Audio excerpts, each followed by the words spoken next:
बिस्मिल्लाहिर्रहमानिर्रहीम। Welcome to decoding physics.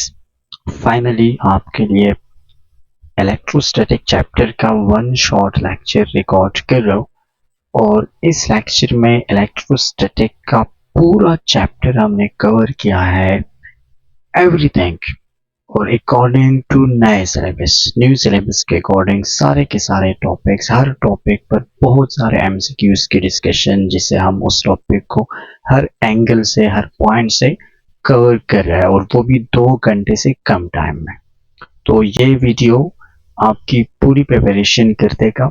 Electrostatic chapter का आराम से देखिए, इसमें 5 टॉपिक्स इंक्लूड है, और वो टॉपिक्स क्या क्या है? कूलम्स लॉ है, और इलेक्ट्रोस्टैटिक फोर्स, उसके साथ इलेक्ट्रिक फील्ड और electric field intensity, electric potential, potential energy, charging और डिस्चार्जिंग ऑफ कैपेसिटर। इन सारे टॉपिक्स पर बहुत सारे एमसीक्यूज है। ओवरऑल ये एमसीक्यूज टोटल 100 प्लस है।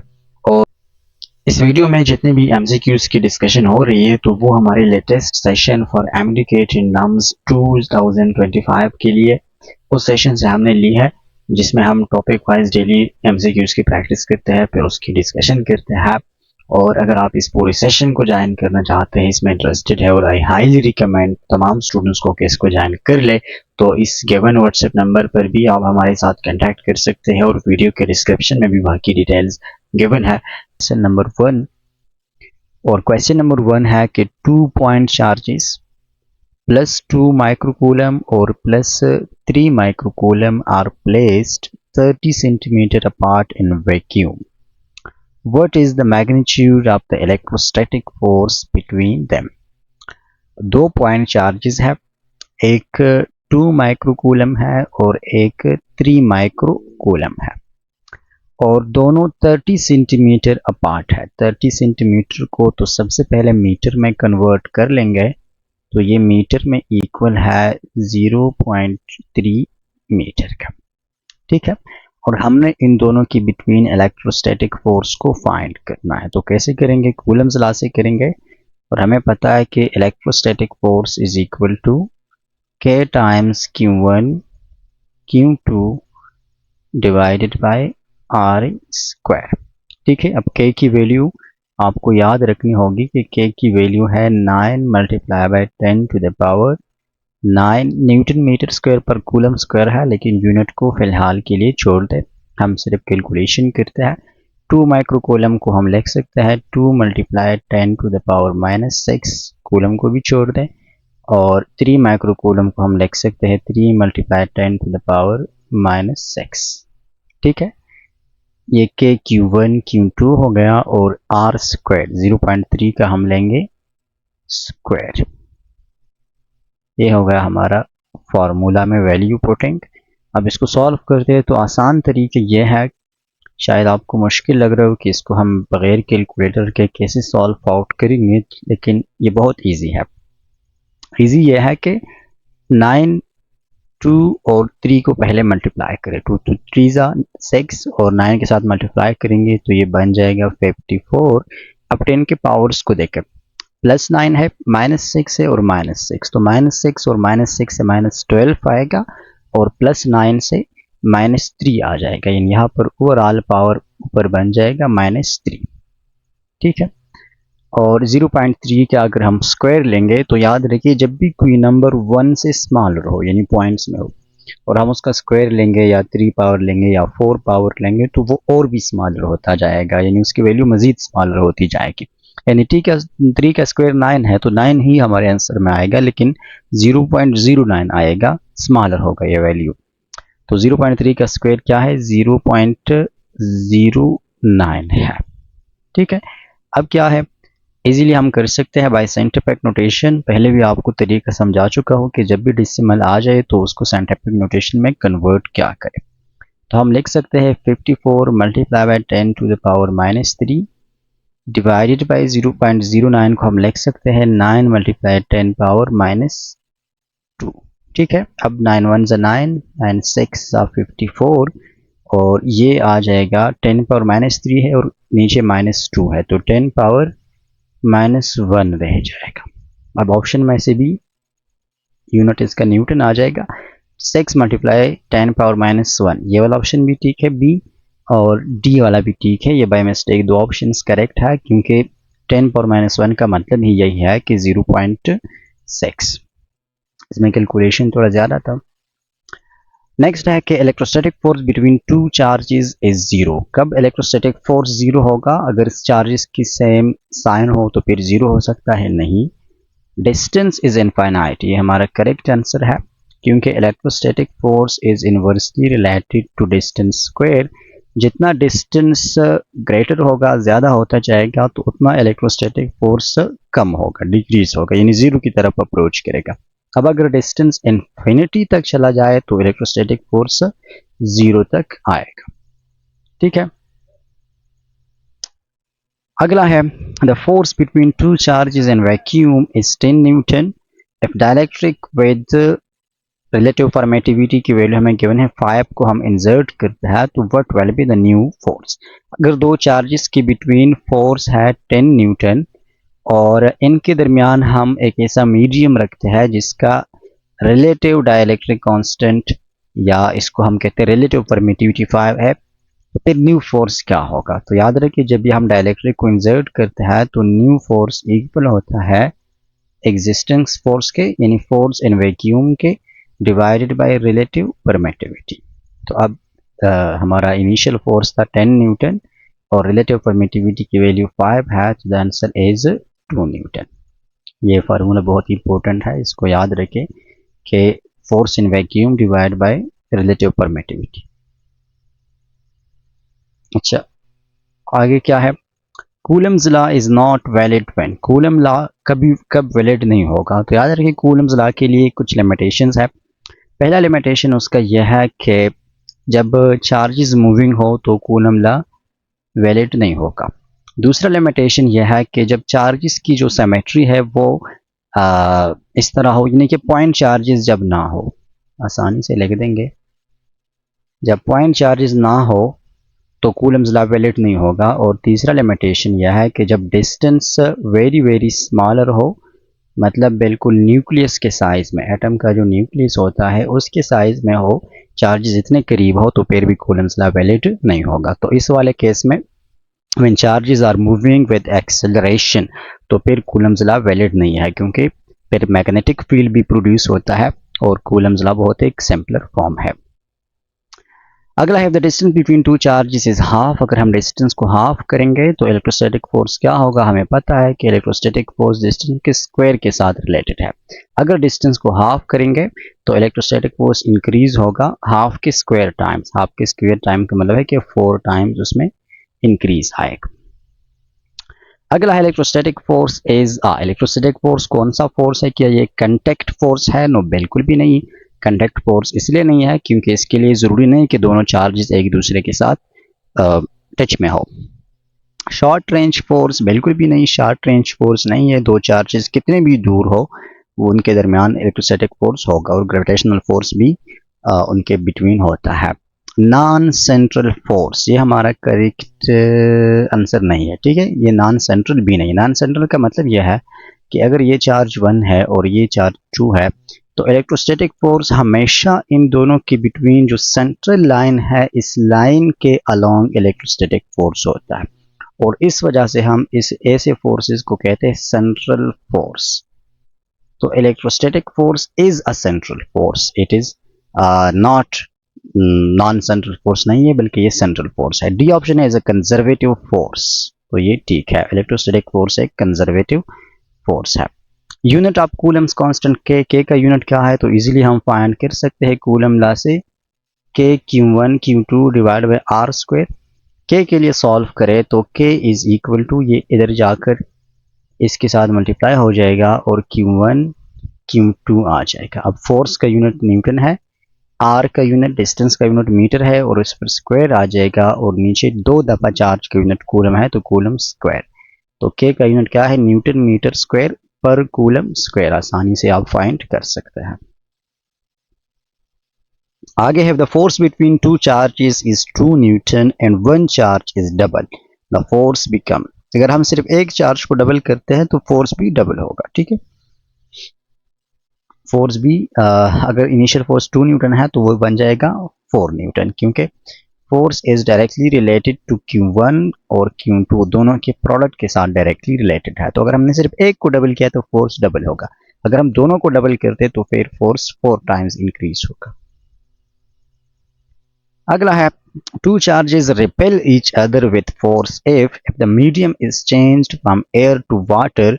वही वाला क्वेश्चन है जिसका रिलेटिव परमिटिविटी 80 है, तो न्यू फोर्स क्या हो जाएगा, वो एग्जिस्टेंस फोर्स डिवाइडेड बाय 80 हो जाएगा, यानी कि डिवाइड बाय रिलेटिव परमिटिविटी।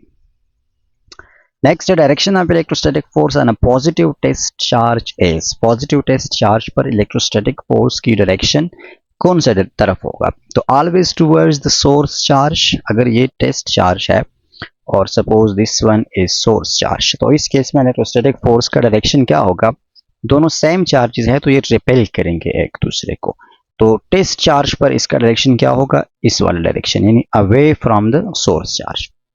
अब अगर ये टेस्ट चार्ज है और सोर्स चार्ज नेगेटिव है, तो इस केस में क्या होगा, इलेक्ट्रोस्टैटिक फोर्स इस टेस्ट चार्ज पर इस डायरेक्शन में होगा क्योंकि अट्रैक्शन होगी दोनों के बिटवीन। तो ये डिपेंड करता है नेचर ऑफ चार्जेस पर कि चार्जेस का नेचर क्या है। ठीक है, तो अवे और टुवर्ड दोनों ठीक है, लेकिन डिपेंड करता है कि हमारा सोर्स चार्ज का नेचर क्या है, बल्कि टेस्ट चार्ज के नेचर पे भी डिपेंड करता है। अच्छा, द वैल्यू ऑफ के 1/4 इज अप्रॉक्सीमेटली, तो 9 × 10⁻9 Newton metre square per coulomb square. Value important है, इसको याद रखें। अगला है electrostatic force acts along the line joining two charges. दो चार्जेस जिस लाइन से ज्वाइन होते हैं तो उसके अलोंग ही इलेक्ट्रोस्टैटिक फोर्स एक्ट करता है। Which of the following affects the magnitude of electrostatic force? Electrostatic force का मैग्नीट्यूड कौन सी चीज से इफेक्ट होता है, तो ऑप्शन ए है मास ऑफ चार्ज, कोई मैटर नहीं करता। शेप ऑफ चार्ज, ये भी कोई मैटर नहीं करता। सी है distance and magnitude of charges, तो ये मैटर करता है। जब चार्जेस के मैग्नीट्यूड चेंज होंगे तो इलेक्ट्रोस्टैटिक फोर्स चेंज होगा। जब चार्जेस के बिटवीन डिस्टेंस चेंज होगा तो इलेक्ट्रोस्टैटिक फोर्स चेंज होगा। वॉल्यूम ऑफ चार्ज कोई मैटर नहीं करता। अगला है electrostatic force between two charges in air is F. Air में दो चार्जेस के बिटवीन इलेक्ट्रोस्टैटिक फोर्स एफ है, तो what will be the force if charges are placed in a medium of dielectric constant K. अब अगर हम air की बजाय इन दोनों चार्जेस को किसी मीडियम में रखते हैं जिसके लिए डाइलेक्ट्रिक कांस्टेंट की वैल्यू के है, तो फिर न्यू फोर्स क्या होगा, तो फिर वो F/K होगा। ठीक है, अगर एयर में F है और मीडियम में हमने फाइंड करना है तो F/K होगा। इस पर बहुत सारे क्वेश्चन पूछे जा सकते हैं कि हम वाटर में रखते हैं और वाटर की K की वैल्यू ये है तो फिर न्यू फोर्स क्या होगा, तो सिंपली जो फोर्स एयर में है उसको K के ऊपर डिवाइड करें, you will get the new force. Next है electrostatic force between two charges varies directly with. Directly electrostatic force का ताल्लुक किस चीज के साथ है, तो डायरेक्टली वो प्रोडक्ट ऑफ चार्जेस के साथ है, और इनवर्सली रिलेटेड है स्क्वायर ऑफ डिस्टेंस के साथ। 2 point charges of equal magnitude but opposite sign are placed to fix distance. The electric field at the midpoint between them is। 2 point charges है और उनकी साइन अपोजिट है, यानी एक positive charge है और एक नेगेटिव चार्ज है। ठीक है, अगर हम इनके बिटवीन मिड पॉइंट पर इलेक्ट्रिक फील्ड को फाइंड करेंगे तो वो क्या होगा, और रिमेंबर ऑप्शन में सिर्फ इलेक्ट्रिक फील्ड के डायरेक्शन की रिलेटेड बात है, इसके मैग्नीट्यूड की बात नहीं है इन इस मिड पॉइंट पर। तो देखिए इलेक्ट्रिक फील्ड की डायरेक्शन हमेशा फ्रॉम पॉजिटिव टू नेगेटिव होती है, इस डायरेक्शन में इलेक्ट्रिक फील्ड होगा, और दोनों अपोजिट चार्जेस है तो यहाँ पर डबल होगा इलेक्ट्रिक फील्ड, यानी दोनों चार्जेस से। मैग्नीट्यूड से हमारा काम नहीं है, बस डायरेक्शन की बात है, तो टुवर्ड्स द नेगेटिव चार्ज होगा, towards the negative charge option C है। ठीक है, बैकग्राउंड में कुछ आवाजें शायद आपको आ रही हो तो उसके लिए माजरत। Question number 17, if the distance between two charges is half, तो इलेक्ट्रोस्टैटिक फोर्स बिकम 4 टाइम्स। ये तो ऑलरेडी हमने कर लिया, रिपीटिशन है। Electrostatic force is different from gravitational force because. Gravitational force और इलेक्ट्रोस्टैटिक फोर्स में फ़र्क क्या है, डिफरेंट क्यों है, ये इसलिए डिफरेंट है क्योंकि electrostatic force can both be attractive and repulsive. ये अट्रैक्टिव भी हो सकता है, रिपल्सिव भी हो सकता है। जब सेम चार्जेस हो तो इलेक्ट्रोस्टैटिक फोर्स इज रिपल्सिव, और जब डिफरेंट चार्जेस हो तो फिर electrostatic force is attractive. Gravitational force जो है वो हमेशा अट्रैक्टिव इन नेचर होता है, वो रिपल्सिव नहीं होता। तो इस पॉइंट पर इलेक्ट्रोस्टैटिक फोर्स और ग्रेविटेशनल फोर्स दोनों एक दूसरे से अलग अलग है। नेक्स्ट है विच of the following is true about electrostatic force. Electrostatic force के बारे में ट्रू क्या है, तो इसका मतलब है कि 3 बातें इसके अकॉर्डिंग गलत होगी और एक वो ट्रू होगा। It acts on stationary charges only. तो क्या इलेक्ट्रोस्टैटिक फोर्स सिर्फ स्टेशनरी चार्जेस पे एक्ट करता है, ये बात सही या गलत है? तो ये गलत है। देखिए, हमने रिसेंटली बात की कि अगर चार्जेस रेस्ट में नहीं है तो कूलम्स लॉ वैलिड नहीं होगा दोनों चार्जेस के बिटवीन इलेक्ट्रोस्टैटिक फोर्स को फाइंड करने के लिए। अब कूलम्स लॉ के वैलिड ना होने का मतलब ये नहीं है कि इलेक्ट्रोस्टैटिक फोर्स ही नहीं होगा। इलेक्ट्रोस्टैटिक फोर्स एक्ट करेगा, लेकिन उसको फाइंड करने के लिए कूलम्स लॉ सफिशिएंट नहीं है। हम कूलम्स लॉ का एक बहुत एडवांस्ड वर्जन यूज करेंगे जो डिफरेंशियल फॉर्म है, मैक्सवेल इक्वेशंस में अल्टरनेटिंग करंट में आपने पढ़ा होगा। तो वो वाला शक्ल हम कूलम्स लॉ का यूज करेंगे, ये सिंपलर फॉर्म यूज नहीं करेंगे। और इलेक्ट्रोस्टैटिक फोर्स वो होगा, वो मतलब उसका प्रेजेंस होगा। दूसरा, it is not a central force, तो ये भी गलत है। सी है it depends on the medium between charges. Electrostatic force medium पर डिपेंड करते हैं, तो ये बात बिल्कुल ठीक है। इलेक्ट्रोस्टैटिक फोर्स जैसे ही दो चार्जेस के बिटवीन मीडियम चेंज होता है तो इलेक्ट्रोस्टैटिक फोर्स की वैल्यू भी चेंज होती है। डी है it is independent of magnitude of charges, तो ये भी गलत है। अगला है if two charges are placed in vacuum and experience force F, what will be the force if the same charges are placed in water। तो अगर हम वाटर में रखेंगे तो F by 80 हो जाएगा सिंपली। 21 है the direction of electrostatic force and a charge is determined bye. Direction को हम किस तरह फाइंड कर सकते हैं? क्या मैग्नीट्यूड ऑफ चार्ज से फाइंड करेंगे? बिल्कुल भी नहीं। क्या डायरेक्शन ऑफ इलेक्ट्रिक फील्ड से हम इसको फाइंड कर सकते हैं? तो डायरेक्शन ऑफ इलेक्ट्रिक फील्ड से फाइंड कर सकते हैं, लेकिन इलेक्ट्रोस्टैटिक फोर्स और इलेक्ट्रिक फील्ड की डायरेक्शन हमेशा सेम नहीं रहती। अब इस केस में देखिए, जब अपोजिट चार्ज है तो इलेक्ट्रोस्टैटिक फोर्स का डायरेक्शन क्या है? फ्रॉम पॉजिटिव टू नेगेटिव है। ये इलेक्ट्रिक फील्ड का डायरेक्शन है, लेकिन इलेक्ट्रोस्टैटिक फोर्स का डायरेक्शन ये नहीं है। इलेक्ट्रोस्टैटिक फोर्स का डायरेक्शन दोनों एक दूसरे की तरफ खींचेंगे, ठीक है। पॉजिटिव चार्ज के लिए इलेक्ट्रोस्टैटिक फोर्स टूवर्ड्स नेगेटिव है, नेगेटिव के लिए टूवर्ड्स पॉजिटिव है, जबकि इलेक्ट्रिक फील्ड की डायरेक्शन हमेशा फ्रॉम पॉजिटिव टू नेगेटिव होगी, ठीक है। तो इलेक्ट्रिक फील्ड से हम इसको डायरेक्टली फाइंड नहीं कर सकते। टाइप ऑफ अदर चार्ज इस पे डिपेंड करता है। इलेक्ट्रोस्टैटिक फोर्स की डायरेक्शन इस बात पे डिपेंड करता है कि अगर ये पॉजिटिव चार्ज है तो दूसरा चार्ज अगर पॉजिटिव हो तो डायरेक्शन क्या होगा? अवे फ्रॉम द चार्ज होगा, ये वाला डायरेक्शन होगा, रिपेल करेंगे एक दूसरे को। अगर ये सोर्स चार्ज है और ये टेस्ट चार्ज है तो फिर direction towards the source charge होगा, फिर अट्रैक्ट करेंगे। तो ये डिपेंड करता है कि दूसरा चार्ज पॉजिटिव है या नेगेटिव है, यानी कि उसका नेचर क्या है। अच्छा जनाब, आगे जाते हैं। Which of the following effects electrostatic force between two charges the most. सबसे ज़्यादा कौन सा चीज़ ज़रूरी है? तो सबसे ज़्यादा डिस्टेंस बिटवीन चार्जेस ज़रूरी है। क्यों ज़रूरी है? क्योंकि वहाँ पर स्क्वायर का रिलेशन है, तो ये थोड़ा सा भी इधर उधर होगा तो स्क्वायर के साथ फोर्स चेंज होगा। Electrostatic force acts along the lines wearing the centres of two charges, this means the force is central. Next step, three charges are placed at the corners of an equilateral triangle. The net force on one charge due to the other two is। अब ये थोड़ा सा conceptual है।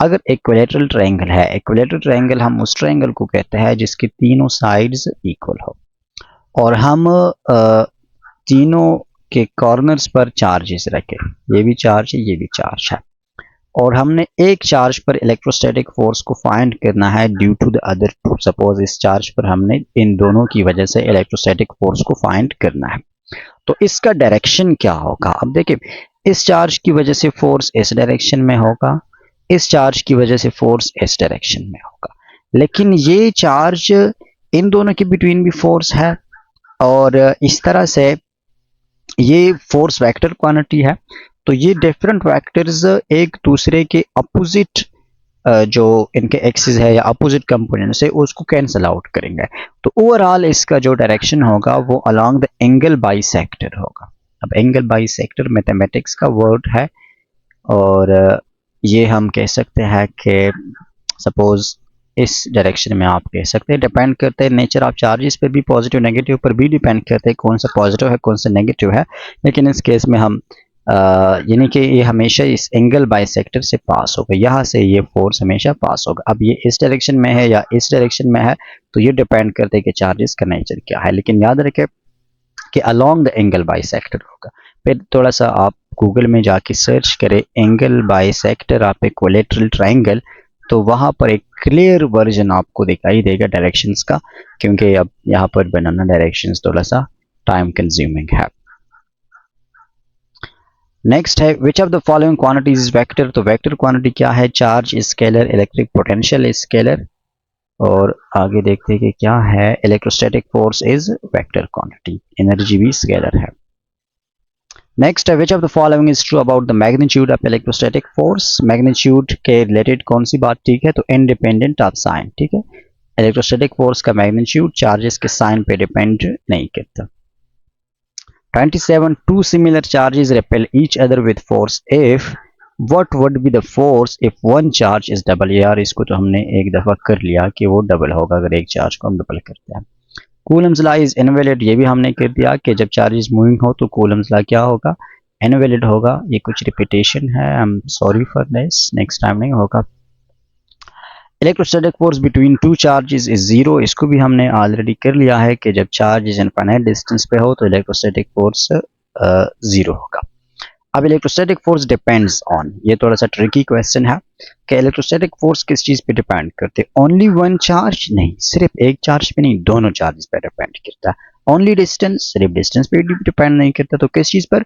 Square of charge and inverse square of distance. Square of charge इसलिए बोला है कि उन्होंने दोनों चार्जेस को इक्वल चार्जेस कंसीडर किया, तो जब Q1 is equal to Q2 होंगे तो फिर इसका प्रोडक्ट Q स्क्वायर के इक्वल होगा।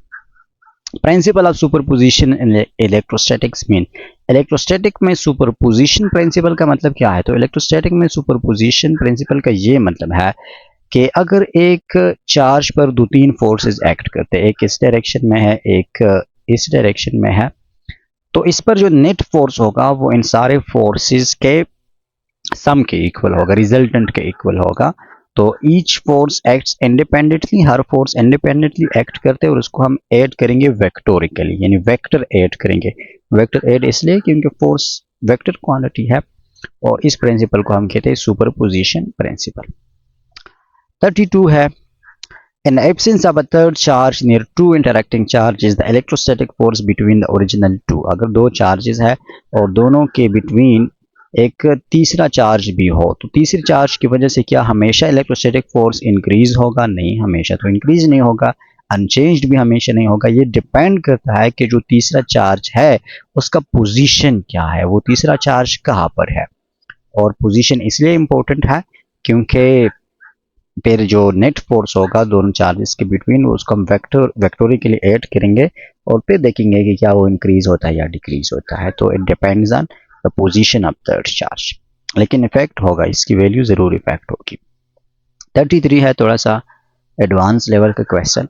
अ charge conductor placed inside a hollow conducting shell feels no force due to a charge placed outside the shell। this is due to, देखें अगर एक conductor है सपोज दिस, और ये कंडक्टर क्या है? ये चार्ज्ड है, प्लस माइनस का मतलब ये चार्ज्ड है, और ये इनसाइड है एक होल कंडक्टिंग शेल के, ये किसी शेल के अंदर है, ठीक है, मतलब इसके अराउंड कोई कवर है, और वो कवर क्या है? वो कवर वो चार्ज नहीं है, बस वो मेटालिक है, कंडक्टर है, ये भी कंडक्टर है यानी कि एक मेटल है। अब अगर हम बाहर कोई चार्ज रखते हैं तो इस चार्ज की वजह से यहाँ पर कोई फोर्स इस अंदर वाले कंडक्टर पर कोई फोर्स एक्सपीरियंस नहीं होगा। क्यों नहीं होगा ये हमसे क्वेश्चन करें? इसलिए नहीं होगा क्योंकि इस चार्ज की वजह से जो फील्ड जनरेट होता है वो फील्ड इस बाहर वाला जो शेल है ये वो इस शेल को आयनाइज करता है या इसको पोलराइज करता है, और यहाँ से बल्कि इजीली इसको समझे, कंडक्टर के बारे में हमें पता है कि कंडक्टर पर इलेक्ट्रिक फील्ड लाइंस आकर ख़त्म हो जाते, उससे पास नहीं होते, किसी भी मेटल से कंडक्टर से इलेक्ट्रिक फील्ड के लाइंस वो पास नहीं होते। क्यों? क्योंकि अगर ये पॉजिटिव चार्ज के लाइंस है तो यहाँ पर कंडक्टर में नेगेटिव इलेक्ट्रॉन्स है, तो वो इसको क्या करेंगे, इक्वलाइज करेंगे, बैलेंस करेंगे, और ये फील्ड आगे ट्रांसफर नहीं होगा। अगर ये नेगेटिव है, खैर नेगेटिव तो नहीं आ सकते, तो पॉजिटिव ही होगा, तो वो इलेक्ट्रॉन्स पर आकर रुक जाते हैं।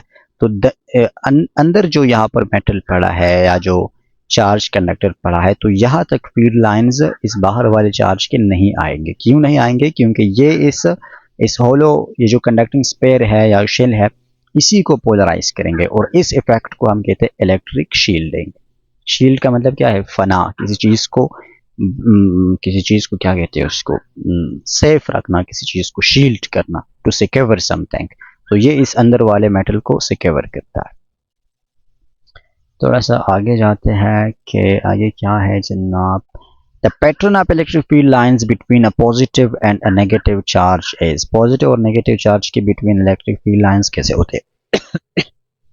तो देखिए आप, अगर ये पॉजिटिव है, ये नेगेटिव है, तो फील्ड लाइंस हमेशा पॉजिटिव से नेगेटिव के डायरेक्शन जाएंगे, और ये एक दूसरे को क्रॉस कभी भी नहीं करेंगे। तो start on positive, and on negative, and never cross each other. Option D है, इलेक्ट्रिक फील्ड लाइंस कभी भी एक दूसरे को क्रॉस नहीं करते। Which statement about the electrostatic force and electric field is correct? दोनों के बारे में कौन सा स्टेटमेंट करेक्ट है? दोनों स्केलर है? बिल्कुल भी नहीं है। Electrostatic force acts per unit area, per unit area पर नहीं, बल्कि इलेक्ट्रिक फील्ड डायरेक्टली लिखते हैं is equal to electrostatic force divided by charge. ठीक है, तो electric field is force per unit charge, ये वाला स्टेटमेंट करेक्ट है। आगे जाते हैं, जल्दी जल्दी करते थोड़ा सा। When a charged body is brought near an uncharged conductor, the conductor experiences force due to। अगर ये एक कंडक्टर है और इस पर कोई भी चार्ज नहीं है, और यहाँ पर हम एक चार्ज्ड कंडक्टर लाते हैं, तो इन दोनों के बिटवीन फोर्स एग्जिस्ट करते हैं। वो फोर्स किस वजह से होते हैं? वो इस वजह से होता है कि ये जो अनचार्ज कंडक्टर है, ये हो जाता है पोलराइज्ड। अगर ये कंडक्टर पॉजिटिवली चार्ज है सपोज, तो इसके नेगेटिव चार्जेस इस सरफेस पे आ जाते हैं और पॉजिटिव चार्जेस इस सरफेस पे। इस फिनोमेनन को हम कहते हैं पोलराइजेशन, और इस पोलराइजेशन की वजह से दोनों के बिटवीन प्रोड्यूस हो जाता है इलेक्ट्रोस्टैटिक फोर्स। तो this is due to the polarisation. 37 है, electrostatic force between two charged bodies will be zero. यार इसको तो 2 दफा कर दिया, खैर अभी ये डिफरेंट है। इलेक्ट्रोस्टैटिक फोर्स दो चार्जेस के बिटवीन जीरो होगा। कब जीरो होगा? One of the charge is neutral, ये वाला ऑप्शन यहाँ पर ठीक है, इसके ऑप्शंस डिफरेंट है। जब एक चार्ज भी जीरो हो तो इलेक्ट्रोस्टैटिक फोर्स जीरो होगा, क्योंकि दूसरा चार्ज ना हो तो इलेक्ट्रोस्टैटिक फोर्स नहीं होगा। इसका सीधा मतलब यह है कि इलेक्ट्रोस्टैटिक फोर्स के प्रेजेंस के लिए दो चार्जेस का कम से कम होना जरूरी है, सिंगल चार्ज पर इलेक्ट्रोस्टैटिक फोर्स नहीं होगा। 38 है, विच of the following best compares electrostatic and magnetic force. ये मेरे बैकग्राउंड में वो जबरदस्त आवाज शायद आपको आ रही हो, it is a dog barking, क्योंकि मैं फील्ड्स में बैठ कर रिकॉर्ड कर रहा हूँ। विच of the following best compares electrostatic और मैग्नेटिक फोर्स का बेस्ट कंपैरिजन हमसे मांग रहा है। तो बेस्ट कंपैरिजन यह है कि दोनों फोर्सेस जो है वो विदाउट कांटेक्ट है, यानी दोनों forces action at a distance force हम इसको कहते हैं, या नॉन कांटेक्ट फोर्स हम कहते हैं इसको। 39 a charged object exert a force on a nearby neutral insulator because of। एक चार्ज कंडक्टर है और वो नियर बाय इंसुलेटर पर या न्यूट्रल इंसुलेटर पर फोर्स लगाता है। किस वजह से? तो वो भी पोलराइजेशन विद इन एटम्स की वजह से ही होता है कि जो इंसुलेटर होगा तो इसमें एटम्स तो है, चाहे वो इंसुलेटर है लेकिन उसमें एटम तो मौजूद है। अब एटम में क्या होगा? पोलराइजेशन होगा, पोलराइजेशन की वजह से फोर्स होगा, लेकिन ये बहुत ही मिनिमम फोर्स होगा। लास्ट क्वेश्चन है, if the net electrostatic force on the charge is zero. अगर एक चार्ज है और ये कोई इलेक्ट्रोस्टैटिक फोर्स फील नहीं कर रहा, तो क्या इसका मतलब क्या है? There is no other charge nearby, कि इसका ये मतलब है कि अदर बाय कोई चार्ज नहीं है? नहीं, ये मतलब हमेशा नहीं हो सकता।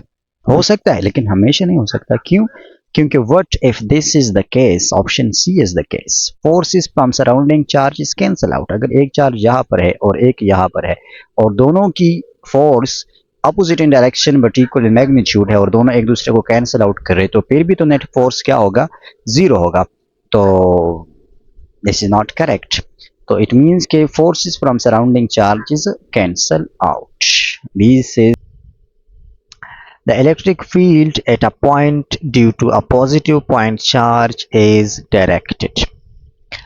एक पॉजिटिव पॉइंट चार्ज की वजह से जो इलेक्ट्रिक फील्ड प्रोड्यूस हो रहा है उसका डायरेक्शन पूछ रहा है कि उसका डायरेक्शन क्या होगा। तो देखिए, इलेक्ट्रिक फील्ड हम उस रीजन को कहते हैं जो कि किसी भी चार्ज के अराउंड होती है, वो रीजन जिसके अंदर अगर दूसरा चार्ज एंटर करे, चाहे कोई भी चार्ज हो जिसको हम टेस्ट चार्ज कहते हैं, और ये चार्ज इलेक्ट्रोस्टैटिक फोर्स को एक्सपीरियंस करे, मतलब इस चार्ज पर कोई फोर्स हो due to this positive charge या नेगेटिव चार्ज, तो इस वाले रीजन को हम कहते हैं इलेक्ट्रिक फील्ड। यानी ये स्पेस को असल में इलेक्ट्रिक फील्ड हम कहते हैं, चार्ज के अराउंड जो स्पेस होता है।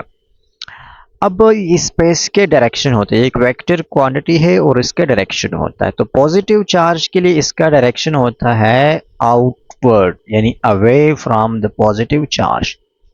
तो हम कहते हैं कि electric field due to a positive charge या इलेक्ट्रिक फील्ड के लाइंस वो पॉजिटिव चार्ज से स्टार्ट होते हैं, ये उसका स्टार्टिंग पॉइंट है। नेगेटिव चार्ज के लिए क्या है कि वो टुवर्ड्स द चार्ज होता है इलेक्ट्रिक फील्ड लाइंस, या हम कहते हैं कि इलेक्ट्रिक फील्ड नेगेटिव चार्ज पे आकर टर्मिनेट होता है, ख़त्म होता है, यहाँ पर फिनिश होता है या वेनिश होता है। तो पॉजिटिव चार्ज के लिए अवे फ्रॉम द चार्ज और नेगेटिव चार्ज के लिए टुवर्ड्स द चार्ज, ये इलेक्ट्रिक फील्ड के डायरेक्शन होते हैं। तो for the positive charge this is away from the charge. आगे जाते हैं question number 2। What happens to the electric field strength if the distance from a point charge is double? अब electric field due to a point charge, अगर हम किसी भी point P पर point करना चाहते हैं तो इस चार्ज और पॉइंट P के दरमियान जो डिस्टेंस है इसको हम अगर R से रिप्रेजेंट करें तो electric field at this point is equal to E is equal to K Q divided by r square, यानी electric field is inversely related to distance square. तो अब अगर हम डिस्टेंस को डबल करते हैं तो इलेक्ट्रिक फील्ड क्या होगा, 1/4 टाइम्स होगा, यानी डिक्रीज होगा 4 टाइम्स। आगे जाते हैं। If a test charge is placed in a region of space and experiences no force, we conclude। अब अगर हम टेस्ट चार्ज किसी जगह पर रखते हैं, टेस्ट चार्ज हम हर उस चार्ज को कहते हैं जिस पर हम ये फाइंड करना चाहते हैं कि क्या किसी पॉइंट में इलेक्ट्रिक फील्ड है या नहीं है। और टेस्ट चार्ज की प्रॉपर्टी यह है कि एक इसका साइन कन्वेंशनली हम पॉजिटिव लेते हैं, कोई भी हो सकता है लेकिन conventionally test charge is always positive, और इसका यूनिट जो है वो सिर्फ 1 होता है, या इसका जो साइज़ है वो इतना स्मॉल होता है कि ओरिजिनल इलेक्ट्रिक फील्ड को इफेक्ट नहीं करता। इस पर हम सिर्फ चेक करते हैं कि क्या इस पॉइंट पर इलेक्ट्रिक फील्ड है या नहीं है। अब अगर हम किसी पॉइंट पर टेस्ट चार्ज को रखते हैं और इस पर कोई फोर्स नहीं एक्सपीरियंस होता तो इसका मतलब क्या है, क्या इसका मतलब है कि कोई भी फील्ड यहाँ पर नहीं है? तो नहीं, ये मतलब इसका हरगिज़ नहीं है। इसका ये भी हो सकता है कि दो मुख्तलिफ चार्जेस हो, ये यहाँ पर Q1 है, यहाँ पर Q2 है, दोनों अपोजिट इन डायरेक्शन हो और दोनों का मैग्नीट्यूड सेम हो, तो इस पॉइंट पर आकर दोनों की वजह से इलेक्ट्रिक फील्ड कैंसल आउट हो और इस वजह से ये कोई फोर्स एक्सपीरियंस ना करे, तो ये भी हो सकता है। तो इसमें बेटर ऑप्शन सी है कि fields from multiple charges cancel each other, क्योंकि इलेक्ट्रिक फील्ड वेक्टर क्वांटिटी है और जहाँ पर भी जिस पॉइंट पर भी इलेक्ट्रिक फील्ड दो चार्जेस की वजह से ऐसे हो कि equal in magnitude but opposite in direction, तो वहाँ पर वो कैंसल आउट होगा और जीरो इलेक्ट्रिक फील्ड शो करेगा। आगे है electric field lines between two like charges. Two like charges के बिटवीन इलेक्ट्रिक फील्ड लाइंस कैसे होता है? तो for example this is positive, this is positive, तो दोनों एक दूसरे को रिपेल करेंगे। रिपेल करेंगे मतलब इसके लाइंस भी इस तरफ, इसके लाइंस भी इस तरफ, तो दोनों तो एक दूसरे को क्रॉस ओवर कर नहीं सकते, तो क्या होगा, ये कर्व्ड हो जाएंगे इस तरह से, ये भी इस तरह से इसके लाइंस जाएंगे, ठीक है। तो क्या है कि repel each other and curve away, option C. Next है electric field at a point is defined as. Electric field का डेफिनेशन क्या है? तो इलेक्ट्रिक फील्ड किसी भी पॉइंट पर हम कहते हैं electrostatic force per unit charge, यानी force per unit charge, option B. आगे है एसआई यूनिट क्या है इलेक्ट्रिक फील्ड का? तो इलेक्ट्रिक फील्ड अभी हमने जिक्र किया कि फोर्स पर यूनिट चार्ज है, तो फोर्स का यूनिट न्यूटन और चार्ज का यूनिट कूलम।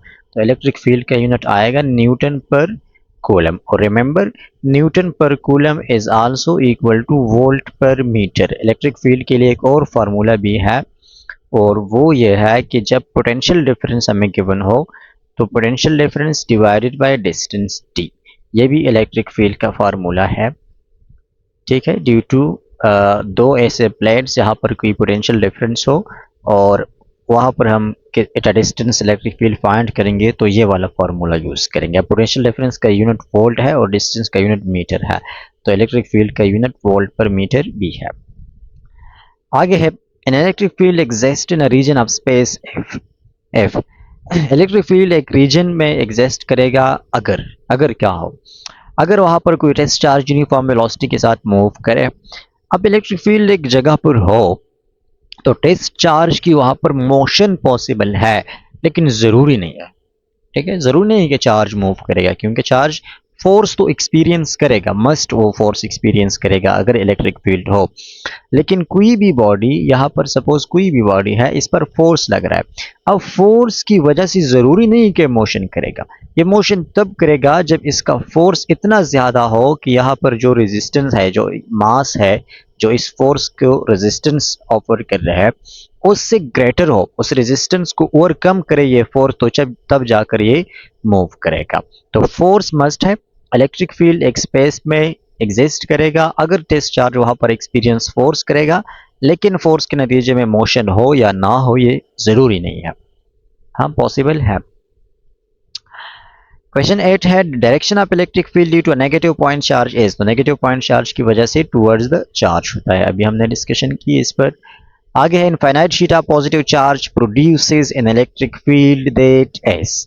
दो ही टॉपिक्स हमारे सिलेबस में इंक्लूड है, electric field due to infinite sheet और पॉइंट चार्ज। पॉइंट चार्ज के लिए तो हमने डिस्कशन की कि वो इक्वल है K Q divided by R square, और इनफाइनाइट शीट की वजह से जो इलेक्ट्रिक फील्ड होता है तो that is equal to sigma divided by 2 epsilon naught. अब सिग्मा इसमें चार्ज डेंसिटी है,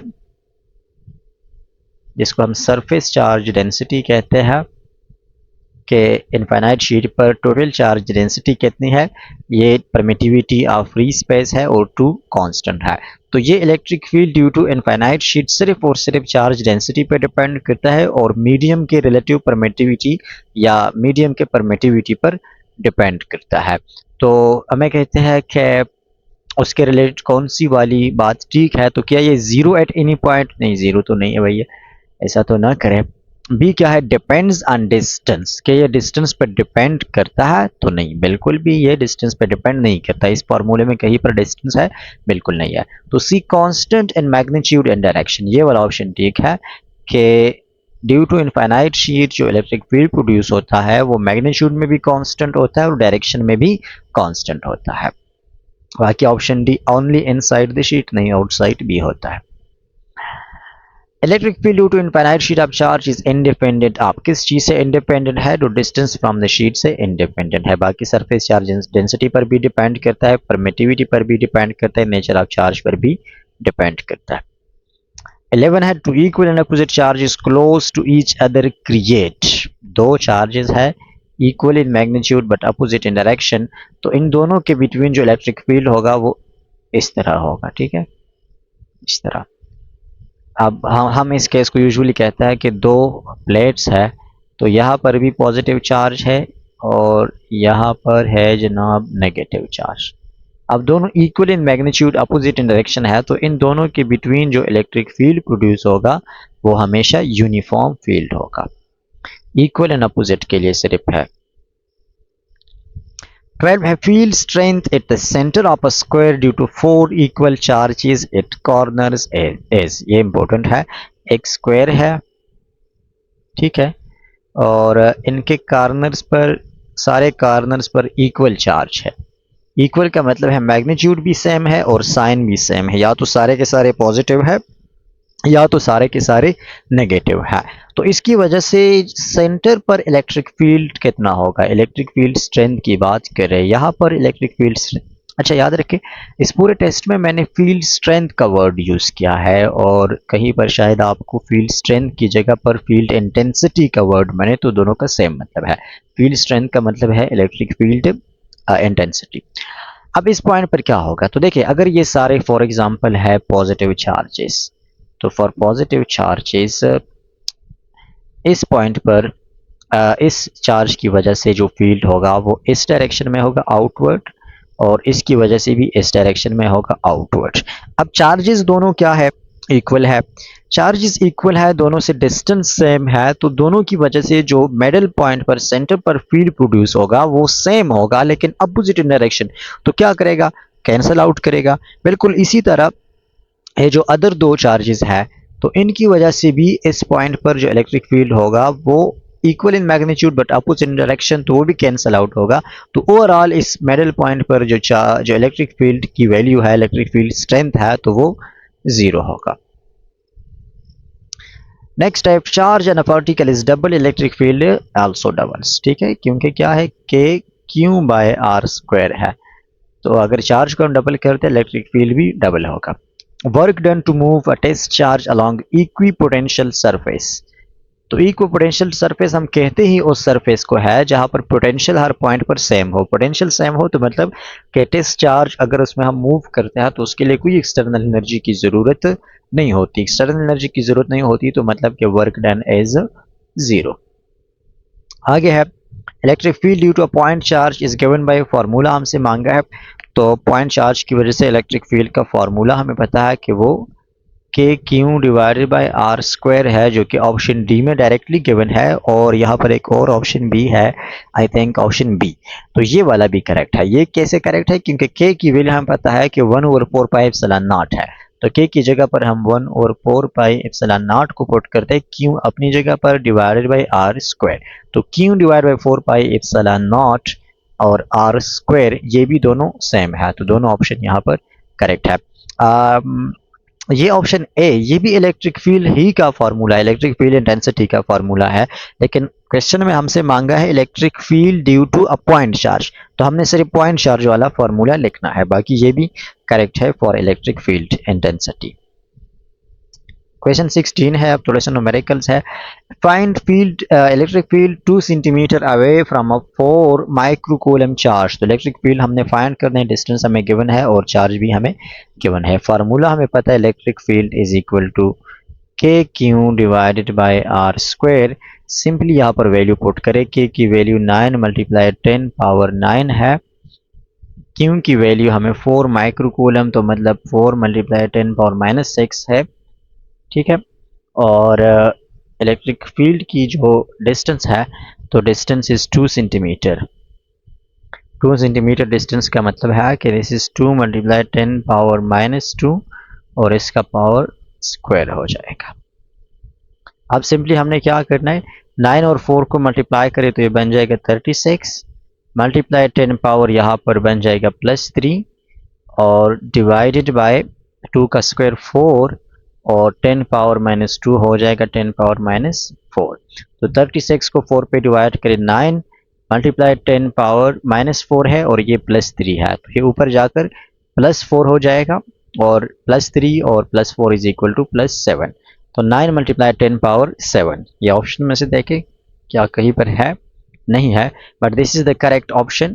9 मल्टीप्लाई 10 पावर 7 न्यूटन पर कूलम। अब यहाँ पर शायद ऑप्शन में कोई मिस्टेक है, ये 5 नहीं ये 7 है, तो ये ठीक हो जाएगा। आगे है electric field between two parallel plates 5 millimetre apart with 100 volt potential difference एस। अब ये वाला फार्मूला हमने यूज़ करना है, potential difference divided by distance, तो potential difference is 100 volt divided by 5 millimetre distance. तो 5 मिलीमीटर का मतलब है 5 मल्टीप्लाई 10 पावर -3 और ये हो जाएगा मीटर। तो 100 को 5 पर डिवाइड करके 20 और 10 पावर -3 ऊपर जाएगा तो 10 पावर +3 बन जाएगा, मल्टीप्लाई 10 पावर +3 वोल्ट पर मीटर, और 10 पावर +3 का मतलब है कि दिस इज 20,000 वोल्ट पर मीटर। अगेन यहाँ पर ऑप्शन बी में एक जीरो को ऐड कर दे तो ये ठीक हो जाएगा। 18 है an electric field of 3 multiply 10 power 5 Newton per coulomb exerts a force of 0.6 Newton. Find the charge. Force हमें गिवन है, इलेक्ट्रिक फील्ड गिवन है और चार्ज को फाइंड करना है. तो electric field is equal to force by charge. हमने find करना है चार्ज, तो charge is equal to force by electric field. और अब सिंपली वैल्यूज पुट करें तो force is 0.6 newton divided by electric field which is 3 multiplied 10 power 5 Newton पर coulomb. Newton Newton के साथ ख़त्म हो जाएगा और आसान तरीके से समझाया है कि डेसिमल के साथ डील करने का, कि इसको कन्वर्ट करे साइंटिफिक नोटेशन में. तो हम लिख सकते हैं 10 पावर -1 मल्टीप्लाई बाई 3 10 पावर 5 और कूलम यूनिट आ जाएगा. 6 को 3 पर डिवाइड करें तो 2 आता है और मल्टीप्लाई 10 पावर -1 ये ऊपर जाकर 10 पावर -5 हो जाएगा. तो इससे बन जाएगा 2 multiply 10 power -6 coulomb which is 2 micro coulomb. Last question है इस लेक्चर का. A charge of 2 micro coulomb placed in electric field की वैल्यू भी गिवन है, बस फोर्स को हमने फाइंड करना है. तो फोर्स को ऐसे फाइंड करेंगे, electric field is equal to force by charge. Force is equal to electric field multiply by charge. Electric field की वैल्यू क्या है, 4 मल्टीप्लाई 10 पावर 6 है और इसको हमने मल्टीप्लाई करना है चार्ज की वैल्यू से जो कि 2 माइक्रो कूलम का मतलब है कि 2 मल्टीप्लाई 10 पावर -6 कूलम. +6 और -6 ख़त्म और 2 को इसके साथ मल्टीप्लाई करें तो दिस बिकम्स 8 फोर्स का यूनिट न्यूटन. 8 न्यूटन इसका आंसर आ जाएगा. क्वेश्चन नंबर 1 है हमारा. The electric potential at a point located 2 meter from a point charge of +3 microcoulomb is. Electric potential को हमने फाइंड करना है. पॉइंट हमें गिवन है कि 2 मीटर डिस्टेंस पर और चार्ज भी हमें गिवन है कि वो +3 माइक्रोकूलम का चार्ज है. तो electric potential at a point के लिए फॉर्मूला होता है V is equal to KQ divided by R.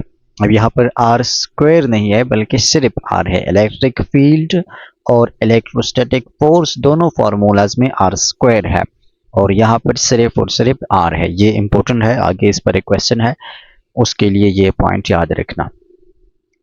इसमें सिंपली वैल्यूज को पुट करें तो K की वैल्यू क्या है, 9 मल्टीप्लाई 10 पावर 9 है Newton metre square per coulomb square, लेकिन उसको इग्नोर करें फॉर नाउ. चार्ज क्या है, 3 multiply 10 to the power -6 coulomb है. यूनिट सारे SI है तो लिखने की ज़रूरत नहीं है और डिस्टेंस है 2 मीटर. बस चलो मीटर को भी नहीं लिखते, सब नहीं लिखे तो इसको भी नहीं लिखते. 3 और 9 को मल्टीप्लाई करें तो क्या बनता है, 27 बनता है. 3 9 27 multiply by 10 to the power +9 और -6 से क्या बनता है, +3 बनता है डिवाइडेड बाय 2. अब सिंपली इसको कैसे सॉल्व आउट करना है, 27 का हाफ ले तो 27 का half is equal to 13.5 multiply by 10 to the power +3 और पोटेंशियल का यूनिट क्या है, वोल्ट है. तो इसको +3 को हम लिख सकते हैं 13.5 किलो वोल्ट, हम इसको लिख सकते हैं. 10 पावर 3 इसका प्रीफिक्स है किलो, तो 13.5 किलो वोल्ट हमारा करेक्ट आंसर है. आगे जाते हैं. Question 2. Which of the following statements is correct about equipotential surfaces? Equipotential surfaces के रिलेटेड इनमें से कौन सा स्टेटमेंट करेक्ट है, ट्रू है? तो इक्विपोटेंशियल सरफेसेस हम ऐसे सरफेसेस को बोलते हैं जहां पर पोटेंशियल सेम हो. इक्वी का मतलब क्या होता है, इक्वी का मतलब होता है सेम. तो ऐसे सरफेसेस, सपोज ये कोई चार्ज क्यों है, इसके अराउंड ऐसा सरफेस जिस पर पोटेंशियल सेम हो पूरे सरफेस में या कांस्टेंट हो या पोटेंशियल में चेंज ना आ रहे हो, तो ऐसे सरफेस को हम कहते हैं इक्विपोटेंशियल सरफेस. अब इस सरफेस की प्रॉपर्टी यह है कि अगर इसमें पोटेंशियल सेम है तो जब भी कोई चार्ज इस सरफेस के अलोंग मूव करेगा, मैं दूसरे कलर से शो करता हूँ इसको, अगर कोई भी टेस्ट चार्ज या एनी चार्ज इस सरफेस के अलोंग यानी इसी सरफेस पर इक्विपोटेंशियल सरफेस के ऊपर मूव करेगा तो पोटेंशियल तो सेम है, पोटेंशियल सेम है तो उसको कोई एनर्जी यूज नहीं करनी पड़ेगी। एनर्जी यूज नहीं करनी पड़ेगी का मतलब है कि उसको वर्क डन करने की जरूरत नहीं होगी, तो work done will be zero. जब भी कोई charge along equipotential surface move करता है तो उस पर कोई भी वर्क डन नहीं होता। तो no change in energy. Option B, no work is done in moving a charge along an equipotential surface. ये बात जरूरी है। और इक्विपोटेंशियल सरफेसेस के बारे में एक और बात कि पॉइंट चार्ज के लिए, जब भी चार्ज पॉइंट चार्ज हो तो उसके लिए इक्विपोटेंशियल सरफेस सर्कुलर फॉर्म में होती है इस तरह, या स्पेरिकल फॉर्म में होती है, और इलेक्ट्रिक फील्ड की डायरेक्शन आउटवर्ड होता है फॉर पॉजिटिव चार्ज, जबकि इनवर्ड होता है फॉर नेगेटिव चार्ज। तो electric field is always perpendicular to equipotential surface at any point. लेकिन रिमेंबर ये सिर्फ पॉइंट चार्ज के लिए है, बाकी चार्ज डिस्ट्रीब्यूशन के लिए इसका शेप भी डिफरेंट होता है। फॉर एग्जांपल अगर लाइन चार्ज डिस्ट्रीब्यूशन है इस तरह, अगर चार्जेस एक लाइन के ऊपर है, इसको हम कहते हैं लाइन चार्ज डिस्ट्रीब्यूशन, तो लाइन चार्ज डिस्ट्रीब्यूशन में इक्विपोटेंशियल सरफेसेस सर्कुलर फॉर्म में नहीं होते बल्कि वो एक सिलेंड्रिकल फॉर्म में होते इस तरह। Now this is not spherical, this is cylindrical form. तो डिफरेंट चार्ज डिस्ट्रीब्यूशंस के लिए इक्विपोटेंशियल सरफेसेस की जो शेप है वो भी डिफरेंट होता है। नेक्स्ट है, if the electric field is zero at a point. ये बहुत इंपॉर्टेंट कंसेप्ट है। अगर किसी पॉइंट पर इलेक्ट्रिक फील्ड जीरो है then electric potential must be, तो पोटेंशियल उस पॉइंट पर क्या होना चाहिए। बहुत ही कंसेप्चुअल और बहुत इंपॉर्टेंट पॉइंट है। देखिए, इलेक्ट्रिक पोटेंशियल और इलेक्ट्रिक फील्ड का आपस में रिलेशन क्या है, मैथमेटिकली इसको समझे तो आसानी से समझ आ जाएगा। इलेक्ट्रिक फील्ड को हम कहते हैं नेगेटिव ग्रेडियंट ऑफ पोटेंशियल, ये इसका दूसरा नाम है। किस चीज का? इलेक्ट्रिक फील्ड का। यानी ये इलेक्ट्रिक फील्ड असल में हमें ये बताती है कि डिस्टेंस के साथ ये चार्ज है और इससे डिस्टेंस के साथ, किसी भी डिस्टेंस के साथ, जैसे जैसे हम इस चार्ज से दूर जाते हैं तो डिस्टेंस के साथ पोटेंशियल में चेंज किस तरह आता है, ये हमें इलेक्ट्रिक फील्ड बताता है। तो इलेक्ट्रिक फील्ड असल में क्या है, ये हमें पोटेंशियल का चेंज शो करता है विद रिस्पेक्ट टू डिस्टेंस, और मैथमेटिक्स के टर्म्स में इसी चीज को हम कहते हैं gradient of potential. Gradient of potential का मतलब change of potential along distance, किसी भी डिस्टेंस पर। और यहाँ पर नेगेटिव साइन इसमें बाय कन्वेंशन है, इसकी बहुत बड़ी कहानी है, टाइम मिला कभी तो इस पर डिस्कशन कर लेंगे, लेकिन फिलहाल के लिए याद रखें कि इलेक्ट्रिक फील्ड की फॉर्मूला क्या है, नेगेटिव ग्रेडियंट ऑफ पोटेंशियल। अब अगर किसी पॉइंट पर इलेक्ट्रिक फील्ड की वैल्यू जीरो है, जीरो, तो यहाँ पर पोटेंशियल की वैल्यू क्या होनी चाहिए। आपको अगर डेरिवेटिव के बारे में थोड़ा बहुत पता हो, ये डी बाई डी आर जो आप देख रहे हैं ये असल में डेरिवेटिव है, पोजीशन डेरिवेटिव है। तो डेरिवेटिव की वैल्यू जीरो तब आती है जब फंक्शन, ये पोटेंशियल है जो है ना, इसको हम कहते हैं फंक्शन, और ये डी बाई डी आर है ये, इसको हम कहते हैं डेरिवेटिव, ये डेरिवेटिव है, और ये v क्या है, पोटेंशियल, ये फंक्शन है। थोड़ा मैथमेटिक्स को सीख लेते हैं। तो किसी भी फंक्शन की वैल्यू जब कांस्टेंट हो, जब भी कोई फंक्शन की वैल्यू कांस्टेंट हो तो उसका डेरिवेटिव की वैल्यू जीरो आएगी। यानी डेरिवेटिव की वैल्यू जीरो आने के लिए फंक्शन की वैल्यू जीरो नहीं चाहिए। जरूरी नहीं कि फंक्शन जीरो होगा तो डेरिवेटिव भी जीरो होगी, नहीं, फंक्शन की वैल्यू जहां पर भी कांस्टेंट हो तो वहां पर इलेक्ट्रिक फील्ड की वैल्यू जीरो होगी। तो इलेक्ट्रिक फील्ड जीरो का मतलब यह है कि इलेक्ट्रोस्टैटिक पोटेंशियल इज कांस्टेंट। अब यहाँ पर बाकी ऑप्शन भी थोड़े ट्रिकी है। जीरो भी तो एक कांस्टेंट वैल्यू है, मैक्सिमम वैल्यू भी तो कांस्टेंट होती है, मिनिमम वैल्यू भी तो कांस्टेंट होती है। तो ये क्यों हमारे करेक्ट आंसर नहीं है? ये इसलिए नहीं है कि ये जरूरी नहीं है। जरूरी नहीं कि वैल्यू सिर्फ जीरो होगी तो इलेक्ट्रिक फील्ड भी जीरो होगा, या वैल्यू पोटेंशियल की सिर्फ मैक्सिमम होगी तब जाके इलेक्ट्रिक फील्ड जीरो होगा, जरूरी ये नहीं है। यानी ये करेक्ट है लेकिन तमाम केसेस के लिए नहीं, ये एक्सेप्शनल केसेस आप कह सकते हैं या स्पेशल केसेस है। कांस्टेंट जो है ये बिल्कुल जनरल वैल्यू है, कांस्टेंट कुछ भी हो, जहां पर भी पोटेंशियल की वैल्यू कांस्टेंट होगी, इलेक्ट्रिक फील्ड की वैल्यू उस पॉइंट पर जीरो होगी। और यहां से आप दूसरा कंसेप्ट निकाल सकते हैं। अभी जो हमने इक्विपोटेंशियल सरफेसेस के बारे में डिस्कशन की कि इक्विपोटेंशियल सरफेसेस पर पोटेंशियल की वैल्यू क्या होती है, कांस्टेंट होती है। तो पोटेंशियल की वैल्यू कांस्टेंट होने का मतलब कि इक्विपोटेंशियल सरफेसेस पर इलेक्ट्रिक फील्ड की वैल्यू क्या होगी, जीरो होगी। तो ये भी आप यहाँ से एक पॉइंट निकाल सकते हैं। बहुत ही ज़रूरी डिस्कशन थी, बाकी भी इसमें बहुत सारी बातें हैं, इसके लिए अगर टाइम मिला तो हम उस पर डिस्कशन करेंगे, लेकिन फिलहाल के लिए इतना ही ज़रूरी है। आगे जाते हैं। Potential due to two equal and opposite charges the mid point is zero. ठीक है, क्यों जीरो होगा, क्योंकि अपोजिट चार्जेस है और potential is a scalar quantity. तो अगर पोटेंशियल फ्रॉम पॉजिटिव चार्ज की वजह से वो के क्यू बाय आर होगा और नेगेटिव चार्ज की वजह से क्या होगा, K minus Q by R which is equal to v is equal to minus K Q by R. तो अब दोनों को ऐड करें सिंपली, टोटल पोटेंशियल जो होगा मिड पॉइंट पर, तो के क्यू बाय आर और प्लस करें जो कि प्लस और माइनस माइनस हो जाएगा, minus K Q by R which is equal to zero. ठीक है, तो मिड पॉइंट पर जीरो होगा। यहां से भी आप क्वेश्चन निकाल सकते हैं। डायपोल का नाम आपने सुना होगा। डायपोल हम ऐसे सिस्टम को कहते हैं जहां पर दो चार्जेस हो equal in magnitude but opposite in direction at some distance d। इस सिस्टम को हम कहते हैं डायपोल।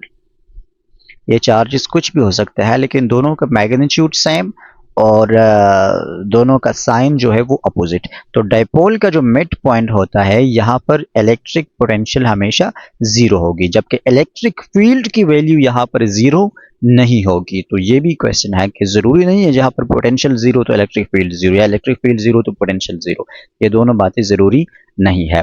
और एग्जांपल्स यही है कि डायपोल के मिड पॉइंट पर इलेक्ट्रिक फील्ड की वैल्यू जीरो नहीं होती, जबकि पोटेंशियल की वैल्यू जीरो होती है। आगे जाते हैं। SI unit of electric potential volt है। Volt is also equal to joule per coulomb, क्योंकि पोटेंशियल का एक और फार्मूला है work done divided by unit charge या पॉजिटिव चार्ज या एनी चार्ज। तो यहाँ से जॉल डिवाइडेड बाय कूलम ये भी आ जाएगा, लेकिन ऐसा यूनिट वो वोल्ट है। यहाँ पर हमें नहीं पूछा कि वोल्ट किसके इक्वल है, हमसे पूछा है कि इलेक्ट्रिक पोटेंशियल का एसआई यूनिट क्या है।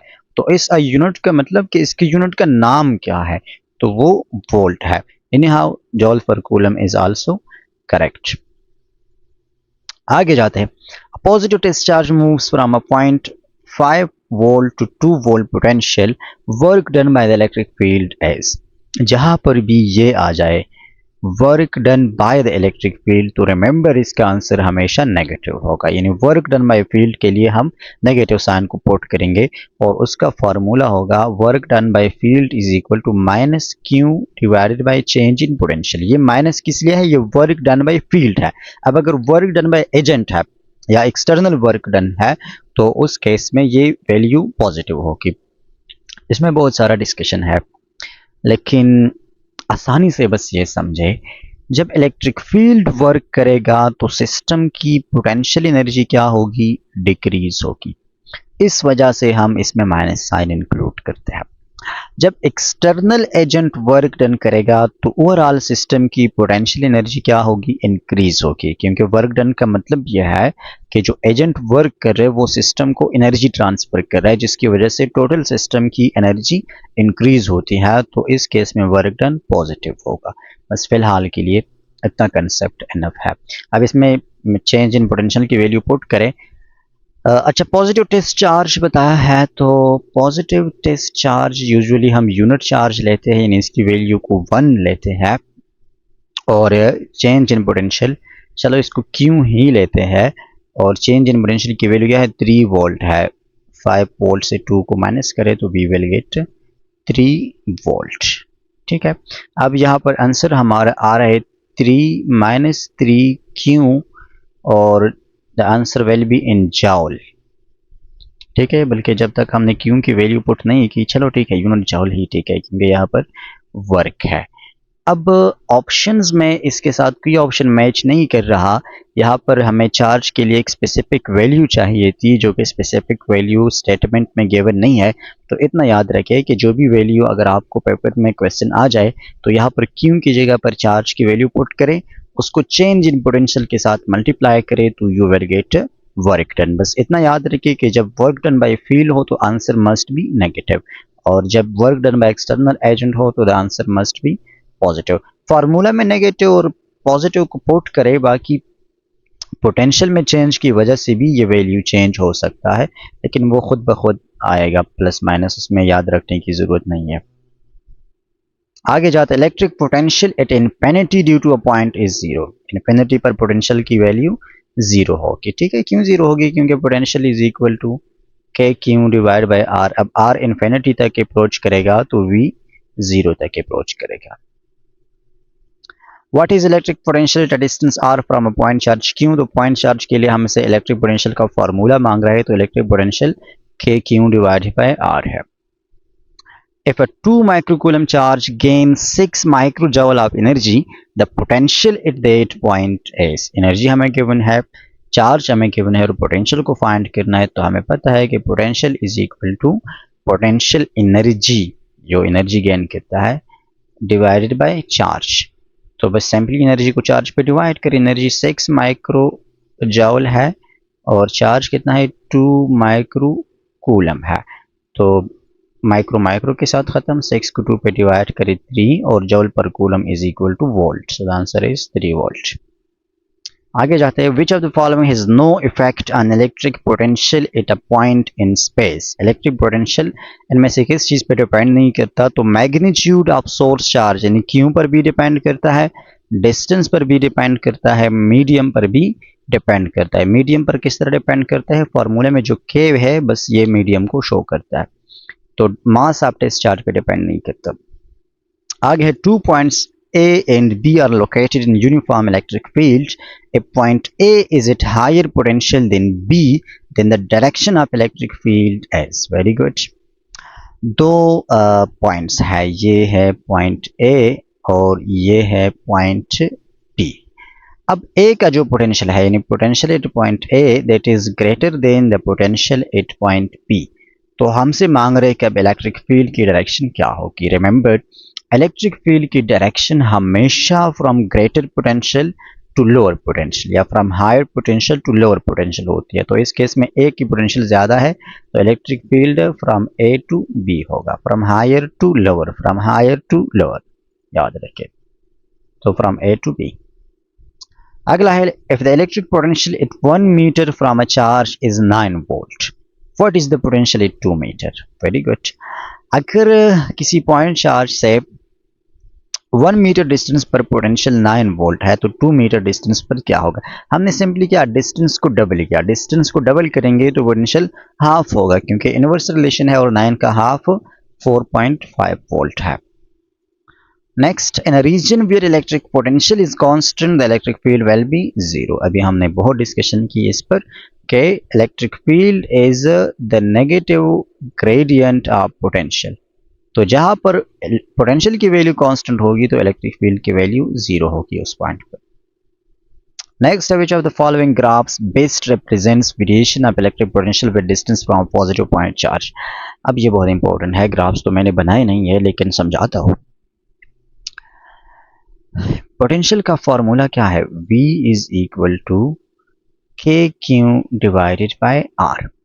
हमसे ग्राफ मांग रहे हैं बिटवीन पोटेंशियल और आर, डिस्टेंस और पोटेंशियल के बिटवीन ग्राफ मांग रहे हैं। अब दोनों इन्वर्सली रिलेटेड है, मतलब जैसे जैसे डिस्टेंस में इंक्रीज आएगा तो पोटेंशियल में डिस्टेंस इंक्रीज होगी तो पोटेंशियल डिक्रीज होगी। अगर ये एक्सिस डिस्टेंस को शो करे और ये एक्सिस पोटेंशियल को शो करे, इनिशियली हम पोटेंशियल की वैल्यू को मैक्सिमम लेते हैं, क्योंकि जब चार्ज के साथ जितना करीब पॉइंट होगा तो उतने ही पोटेंशियल की वैल्यू ज़्यादा होगी। अब जैसे जैसे हम पोटेंशियल से दूर चार्ज से दूर जा रहे हैं तो पोटेंशियल की वैल्यू क्या होगी? डिक्रीज होगी। तो ये इस तरह का एक ग्राफ आएगा और ये ग्राफ जीरो को टच नहीं करेगा, क्योंकि ये जीरो को टच करेगा इन्फिनिटी पर। हम स्ट्रेट, यहाँ पर तो लीनियर डिक्रीज लिखा है लेकिन लीनियर डिक्रीज करेक्ट आंसर नहीं है, इनवर्सली प्रोपोर्शनल करेक्ट आंसर है। क्यों लीनियर डिक्रीज इनवर्सली नहीं है, करेक्ट आंसर नहीं है? क्योंकि लीनियरली अगर हम, चलो मैं बना ही देता हूँ, लीनियरली डिक्रीज का मतलब यह है इस तरह,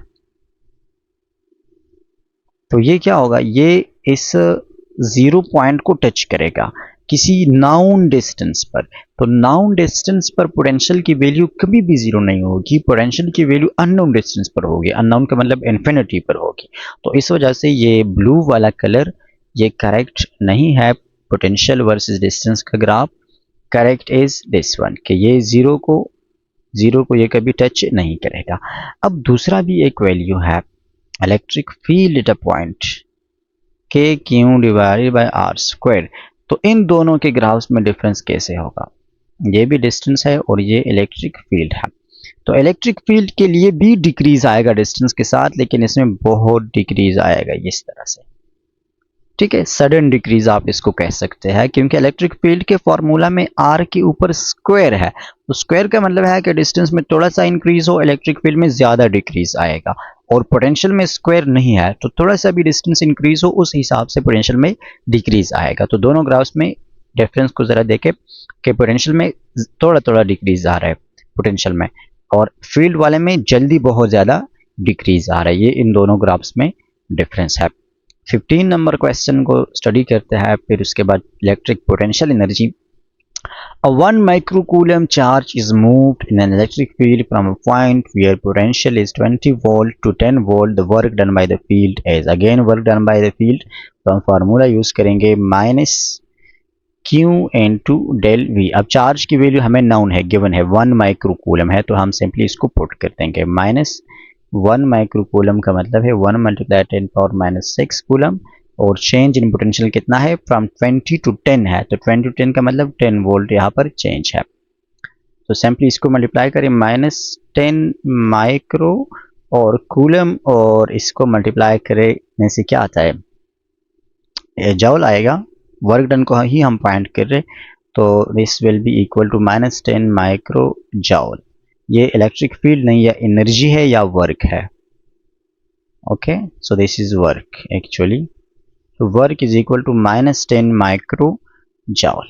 ये था हमारा डिस्कशन इलेक्ट्रिक पोटेंशियल पर, जो कि थोड़ा मैथमेटिकल था और इसमें बातें ज़्यादा थी। आई होप कि समझ आई होगी। इलेक्ट्रोस्टैटिक पोटेंशियल एनर्जी की 2 point charges plus Q and minus Q R placed at a distance D. ठीक है, एक साथ नहीं रखते, कुछ डिस्टेंस डी पर हमने दो चार्जेस रखे हैं, एक पॉजिटिव है और एक नेगेटिव है। Electric potential energy of the system is, तो इस सिस्टम का इलेक्ट्रिक पोटेंशियल एनर्जी हमेशा क्या होगा, जीरो होगा, नेगेटिव होगी, पॉजिटिव होगी, या इनफाइनाइट होगी। इनफाइनाइट तो नॉट पॉसिबल। ठीक है, अच्छा, इलेक्ट्रिक पोटेंशियल एनर्जी का बस फार्मूला याद रखे तो इससे आपको बहुत सारा काम हो जाएगा। Electrical potential energy is equal to K Q1 Q2 divided by R। बिल्कुल इलेक्ट्रोस्टैटिक फोर्स की तरह ही फार्मूला है, लेकिन सिर्फ R पर स्क्वायर नहीं है, सिंगल R है। स्क्वायर क्यों नहीं है, क्योंकि हमें पता है कि फोर्स को अगर हम मल्टीप्लाई करते हैं डिस्टेंस के साथ या R के साथ, तो इससे हमें क्या मिलता है, वर्क मिलता है। और वर्क और एनर्जी दोनों क्या कहते हैं, एक गद्दे के कान है, या क्या पुश्तो में हम कहते हैं यो खरगुना। तो बस एक तरह की चीज़ें हैं, इसमें ज़्यादा डिफरेंस नहीं है। तो फोर्स के फार्मूला को हम R से मल्टीप्लाई करेंगे, यानी कि यहाँ पर के Q1 Q2 divide by R square को अगर हम R से मल्टीप्लाई करते हैं तो 1R कैंसिल हो जाएगा और नीचे सिर्फ R रह जाएगा। बस इतना ही फ़र्क है दोनों फार्मूलाज में।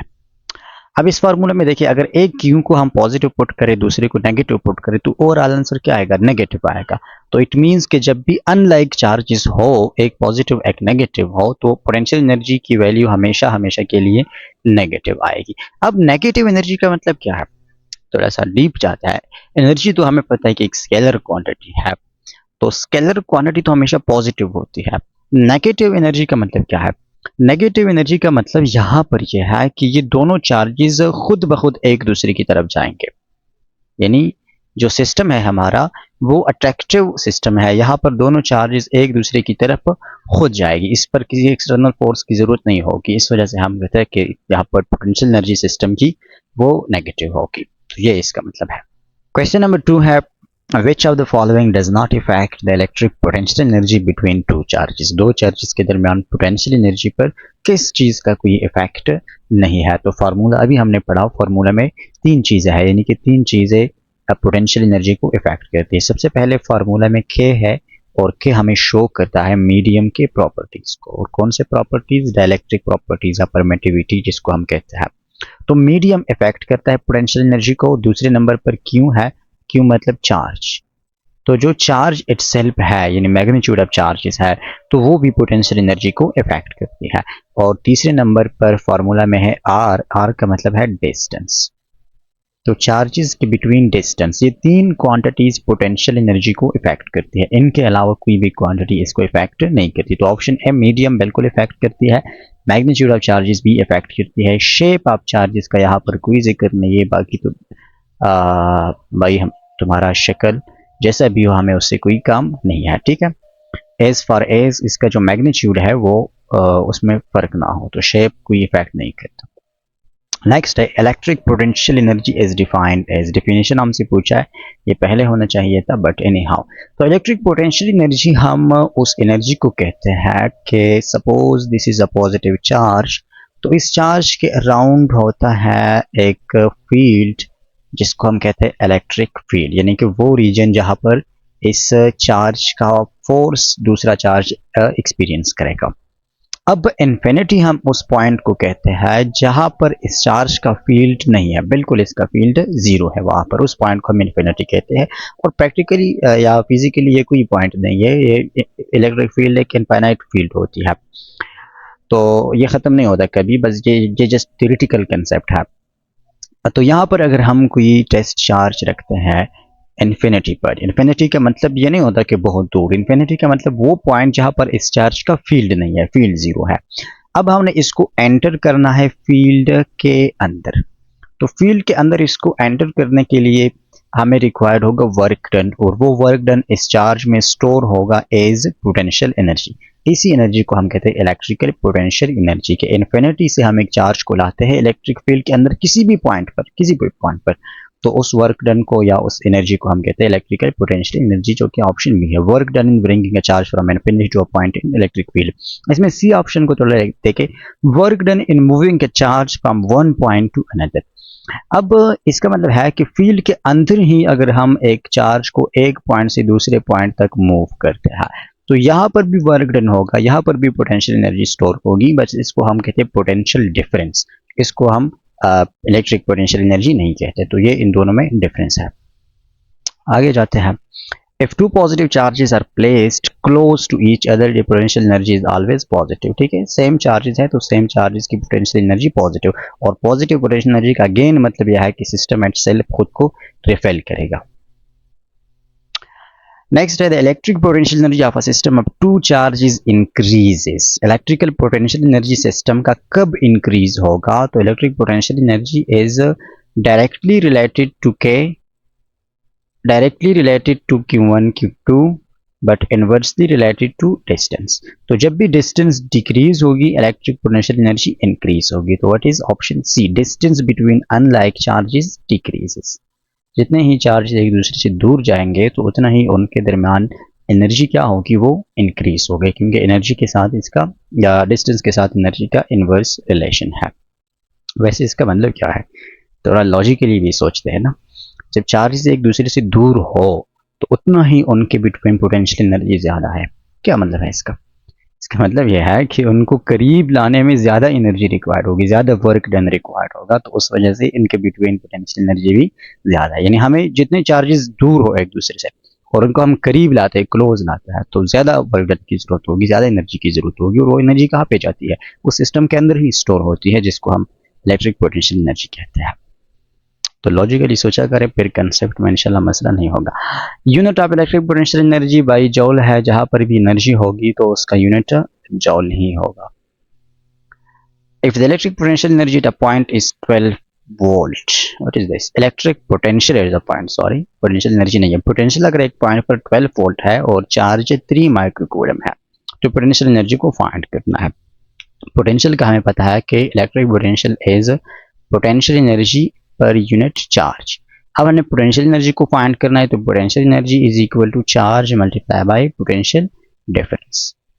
ठीक है, तो चार्ज की वैल्यू क्या है, 3 माइक्रोकूलम है, और इसको मल्टीप्लाई करना है पोटेंशियल डिफरेंस के साथ जो कि 12 वोल्ट है, और इससे आंसर आ जाएगा 36 micro coulomb volt, but coulomb volt is equal to joule.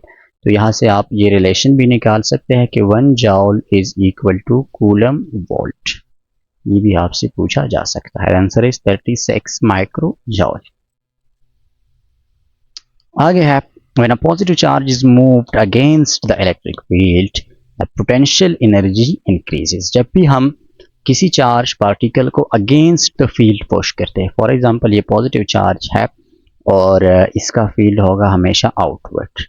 यहाँ पर जब भी हम दूसरा पॉजिटिव चार्ज रखेंगे तो वो इसको पुश करेगा अपने से दूर, भाई दूर जाओ, हमारे करीब ना आओ, ठीक है, क्योंकि हम भी मरते आप भी मरते, तो ना आओ करीब, दूर जाओ दूर। तो सॉरी अगर कुछ गलत बोला हो। तो यहाँ पर क्या होगा, फील्ड इस चार्ज को दूर दूर भागने पे मजबूर करेगा या इस पर इसको पुश करेगा, अवे पुश करेगा। तो अगर हमने इस चार्ज को अगेंस्ट द फील्ड लेके जाना है, इस डायरेक्शन में लेके जाने के नहीं, हर हाल में ये चार्ज जो है वो सोर्स चार्ज की तरफ जाएगा, अगेंस्ट द फील्ड आएगा, तो हमें एक्सटर्नल वर्क की जरूरत होगी और वो एक्सटर्नल वर्क इस चार्ज में स्टोर होगा एज पोटेंशियल एनर्जी। तो ओवरऑल सिस्टम की पोटेंशियल एनर्जी क्या होगी, वो इंक्रीज होगी। Let's go for a system up to unlike charges electric potential energy is always negative। अभी हमने डिस्कस की कि जब unlike charges हो तो इलेक्ट्रिक पोटेंशियल एनर्जी हमेशा हमेशा के लिए नेगेटिव होगी। लास्ट क्वेश्चन है इस लेक्चर का, टू चार्जेस 4 माइक्रोकूलम और 2 माइक्रोकूलम और placed at 1 metre apart the potential energy as, और हमें पूछा गया कि द मीडियम इज वैक्यूम, यानी हमने K की वैल्यू को 9 × 10⁻⁹ Newton metre square per coulomb square लेना है। तो हमने सिंपली पोटेंशियल एनर्जी को फाइंड करना है। What is the formula, K Q1 Q2 divided by R। K की वैल्यू क्या है, 9 × 10⁻⁹, इग्नोर द यूनिट्स। एक चार्ज है 4 माइक्रोकूलम यानी 4 × 10⁻⁶, और दूसरा चार्ज है 2 माइक्रोकूलम, सो 2 × 10⁻⁶ डिवाइड बाय 1, बस छोड़ दे इसको, ठीक है, क्योंकि वैसे भी कोई स्क्वायर या कुछ भी नहीं है तो 1 पे डिवाइड करने का कोई मतलब नहीं है। अब सिंपली टू एड्स अप 4 और 8 9 72, मल्टीप्लाई करें 10 पावर +9 -6 और -6, ये -12 बन जाएगा और +9 इज इक्वल टू -3। अब इसे क्या बनता है 0.072 और व्हाट इज द यूनिट, जॉल, 0.072 जॉल, ठीक है, दिस इज द आंसर। तो यार हमारे इस नए सिलेबस में सिर्फ और सिर्फ चार्जिंग और डिस्चार्जिंग का टॉपिक इंक्लूड है, कोई सीरीज कम्बिनेशन या पैरेलल कम्बिनेशन या इस तरह के टॉपिक्स हमारे इंक्लूड नहीं है। फिर भी मैंने एक दो सिंगल पॉइंट्स को टच की है रिगार्डिंग कैपेसिटर। तो पहला क्वेश्चन है हमारा, the capacitance of a capacitor depends on.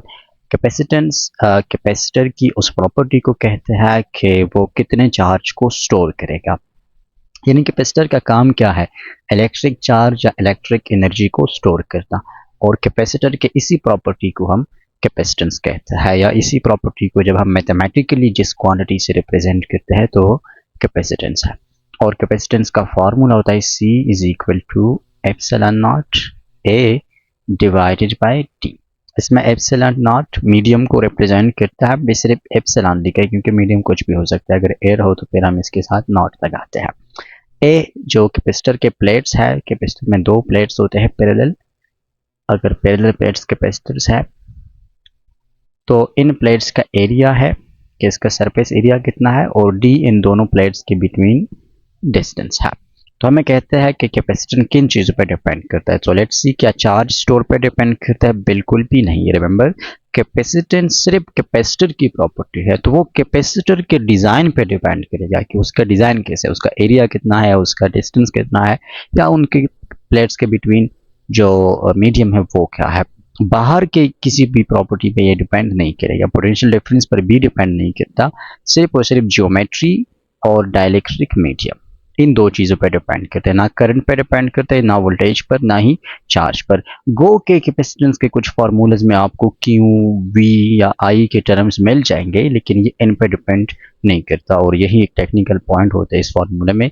बिल्कुल इसी तरह रेजिस्टेंस का फार्मूला भी है कि रेजिस्टेंस भी रेजिस्टर ही की प्रॉपर्टी होती है, तो वो रेजिस्टर किस तरह डिज़ाइन है उस पर डिपेंड करता है, इस तरह कैपेसिटर भी है, तो ये सिर्फ अपने डिज़ाइन यानी कि ज्योमेट्री पे डिपेंड करता है। नेक्स्ट है parallel plate capacitor is fully charged, एक पैरेलल प्लेट कैपेसिटर को हमने फुल चार्ज किया, फिर क्या किया, then disconnected from the battery, और फिर बैटरी से डिस्कनेक्ट की। व्हाट हैपेंस, अब क्या होगा if the plates are moved further apart, charge करने के बाद हमने कैपेसिटर के प्लेट्स के बिटवीन डिस्टेंस को कर दिया इंक्रीज, पहले चार्ज किया फुल, उसके बाद बैटरी से रिमूव की, और उसके बाद इस इन प्लेट्स के बिटवीन जो डिस्टेंस है उसको हमने इंक्रीज की। तो होगा क्या आप इस केस में, क्या कैपेसिटेंस इंक्रीज होगी, क्या चार्ज डिक्रीज होगा, वोल्टेज रिमेन्स कांस्टेंट और वोल्टेज इंक्रीज। चलिए इसको देखते हैं स्टेप बाय स्टेप। सबसे पहले जब हमने कैपेसिटर को बैटरी से डिस्कनेक्ट की फुल चार्ज के बाद, तो यहाँ पर जो कैपेसिटेंस है यानी या जो चार्ज स्टोर है, चलो तो charge store will remains constant, क्योंकि अब चार्ज को ज़्यादा करने के लिए बैटरी नहीं है, बैटरी को डिस्कनेक्ट की, और इसको कम करने के लिए रेजिस्टर नहीं है या बैटरी कनेक्ट नहीं है कि ये वापस डिस्चार्ज हो जाए, तो कुछ भी नहीं है, तो चार्ज यहाँ पर क्या होगा, चार्ज विल रिमेन कांस्टेंट। अब दूसरी बात देखते हैं, जब हम प्लेट्स को के दरमियान एरिया को ज़्यादा करते हैं, तो एरिया को ज़्यादा करने से क्या होगा, capacitance is equal to epsilon naught A divide by D. अगर हम एरिया को इंक्रीज करते हैं तो कैपेसिटेंस क्या होगा, कैपेसिटेंस डिक्रीज होगा। और तीसरे नंबर पर हम देखते हैं वोल्टेज के लिए हमें फार्मूला पता है कि V is equal to Q by C. अब क्यू कांस्टेंट है और कैपेसिटेंस डिक्रीज हो रहा है, तो कैपेसिटेंस डिक्रीज होने का मतलब है कि वोल्टेज अक्रॉस कैपेसिटर क्या होगा, इंक्रीज होगा। तो ओवरऑल रिजल्ट क्या आएगा, द वोल्टेज इंक्रीज, लेकिन कौन सा वोल्टेज, अक्रॉस द कैपेसिटर, क्योंकि बैटरी को तो हमने डिस्कनेक्ट किया है। नेक्स्ट है एसआई यूनिट ऑफ कैपेसिटेंस, तो कैपेसिटेंस का एसआई यूनिट है जनाब फेराड, ये भी एक साइंटिस्ट का नाम है। यहाँ पर ये सारे यूनिट्स थोड़े गलत लिखे गए हैं, अगर आप थोड़ा सा स्ट्रिक्टली फिजिक्स को स्टडी करते हैं तो ये सारे यूनिट्स गलत है, इनमें कुछ मिस्टेक। क्या मिस्टेक है कि इनका जो फर्स्ट लेटर है ये कैपिटल नहीं होना चाहिए, बल्कि ये स्मॉल होना चाहिए, इस तरह होना चाहिए था, but any how it's a very minor mistake, ignore करें। अगला है which of the following increases the capacitance of a parallel plate capacitor, तो भाई कैपेसिटर कैपेसिटेंस कब इंक्रीज होगा, अगर हम डिस्टेंस ऑफ प्लेट्स को इंक्रीज करते हैं, तो capacitance is equal to again epsilon naught A divide by D. अगर हम डिस्टेंस को इंक्रीज करते हैं तो इस केस में तो कैपेसिटेंस डिक्रीज होगा। डिक्रीजिंग एरिया, अगर एरिया को डिक्रीज करते हैं तो भी कैपेसिटेंस डिक्रीज होगा, क्योंकि डायरेक्टली रिलेटेड है। अगर हम डाइलेक्ट्रिक मटेरियल को इंसर्ट करते हैं बिटवीन द प्लेट्स, यहाँ पर पहले एयर है, अब एयर के अलावा अगर हम कोई दूसरा डाइलेक्ट्रिक मटेरियल ऐड करते हैं तो मतलब एप्सिलॉन नॉट की वैल्यू इंक्रीज होगी, और एप्सिलॉन नॉट की वैल्यू इंक्रीज होगी तो कैपेसिटेंस विल इंक्रीज। तो डाइलेक्ट्रिक को इंक्लूड करने से कैपेसिटेंस इंक्रीज होगा। कैपेसिटर ब्लॉक्स, कैपेसिटर किस चीज़ को ब्लॉक करते हैं, डीसी को ब्लॉक करते हैं, डायरेक्ट करंट को कैपेसिटर अलाउ नहीं करता, एसी को अलाउ करता है। अब इस पर एक बहुत डिटेल में मैंने वीडियो अपलोड की है अल्टरनेटिंग करंट के चैप्टर में, एसी थ्रू कैपेसिटर, वो जाके आप देख सकते हैं कि किस तरह डीसी को ब्लॉक करते हैं, एसी को कैसे अलाउ करते हैं और वहाँ पर क्या क्या होता है, तो वो देख सकते हैं। लेकिन इन्हें याद रखें कि कैपेसिटर डायरेक्ट करंट को अलाउ नहीं करता, वो सिर्फ अल्टरनेटिंग करंट को ही अलाउ करता है। इसको हम अनदर टर्म्स कह सकते हैं कि डायरेक्ट करंट के लिए कैपेसिटर एज ओपन सर्किट काम करता है। ओपन सर्किट का मतलब कि यहाँ पर करंट फ्लो नहीं करता। आगे है during charging of a capacitor voltage across the plate, जब हम कैपेसिटर को चार्ज करते हैं तो वोल्टेज अक्रॉस द प्लेट्स क्या होगी, इंक्रीज होगी, लेकिन लीनियरली इंक्रीज नहीं होगी बल्कि एक्सपोनेंशियली उसमें इंक्रीज आएगा। इसका जो फॉर्मूला है वोल्टेज एट एनी टाइम, तो वो इक्वल है वी नॉट, जो कि मैक्सिमम वोल्टेज है, 1 माइनस यहाँ पर एक्सपोनेंशियल है ई, ये इसका फॉर्मूला है, और ई का पावर क्या है, minus T divided by R C. R C time constant है इस कैपेसिटर का, और टी एनी टाइम है, जी किसी भी टाइम पर अगर हम फाइंड करेंगे कि वोल्टेज क्या है तो इस फार्मूले से फाइंड कर सकते हैं। और इस फार्मूले में आपको एक्सपोनेंशियल नजर आ रहा है, तो एक्सपोनेंशियल का मतलब है कि voltage across the plates increase होगा एक्सपोनेंशियली। आगे discharging capacitor which quantity becomes zero after a long time, तो करंट ही जीरो होता है जब कैपेसिटर फुली डिस्चार्ज हो जाता है, तो current becomes zero. Initially current maximum होता है, उसके बाद जीरो हो जाता है एज टाइम गोस, जैसे जैसे कैपेसिटर डिस्चार्ज होता है। क्वेश्चन 8 है जनाब during the discharging of a capacitor through a resistor, very good. Capacitor को जब हम डिस्चार्ज करते हैं थ्रू अ रेजिस्टर, क्योंकि डिस्चार्ज करने के लिए रेजिस्टर ही रिक्वायर्ड होगी, द रेट ऑफ डिस्चार्ज, जिस रेट से, जिस हिसाब से वो, जिस स्पीड से वो डिस्चार्ज हो रहा है, तो क्या वो कांस्टेंट होता है? नहीं, बिल्कुल भी कांस्टेंट नहीं होता, क्योंकि कैपेसिटर चार्ज भी एक्सपोनेंशियली होता है और डिस्चार्ज भी एक्सपोनेंशियली। तो एक्सपोनेंशियल का मतलब है कि जो रेट है, जिस स्पीड है, वो टाइम के साथ साथ, अगर चार्जिंग है तो टाइम के साथ साथ इंक्रीज हो रहा है, अगर डिस्चार्जिंग है तो भी टाइम के साथ साथ वो इंक्रीज हो रहा है। तो the rate will increase with time. यानी अगर इनिशियली वो 1 सेकंड में सपोज उसने 2 यूनिट्स चार्ज डिक्रीज की, तो दूसरे सेकंड में वो 2 यूनिट्स नहीं करेगा, वो 4 या 8 या 16 या बहुत ज़्यादा करेगा। तो इट विल इंक्रीज। आगे है, when a capacitor is connected across a battery, what stores the energy? Energy कहाँ पर स्टोर होती है? तो capacitor stores energy in electric field between the plates. Plates के बिटवीन जो डाइलेक्ट्रिक मीडियम होता है, वहाँ पर इलेक्ट्रिक फील्ड जनरेट होता है और उस इलेक्ट्रिक फील्ड में ये एनर्जी को स्टोर करता है।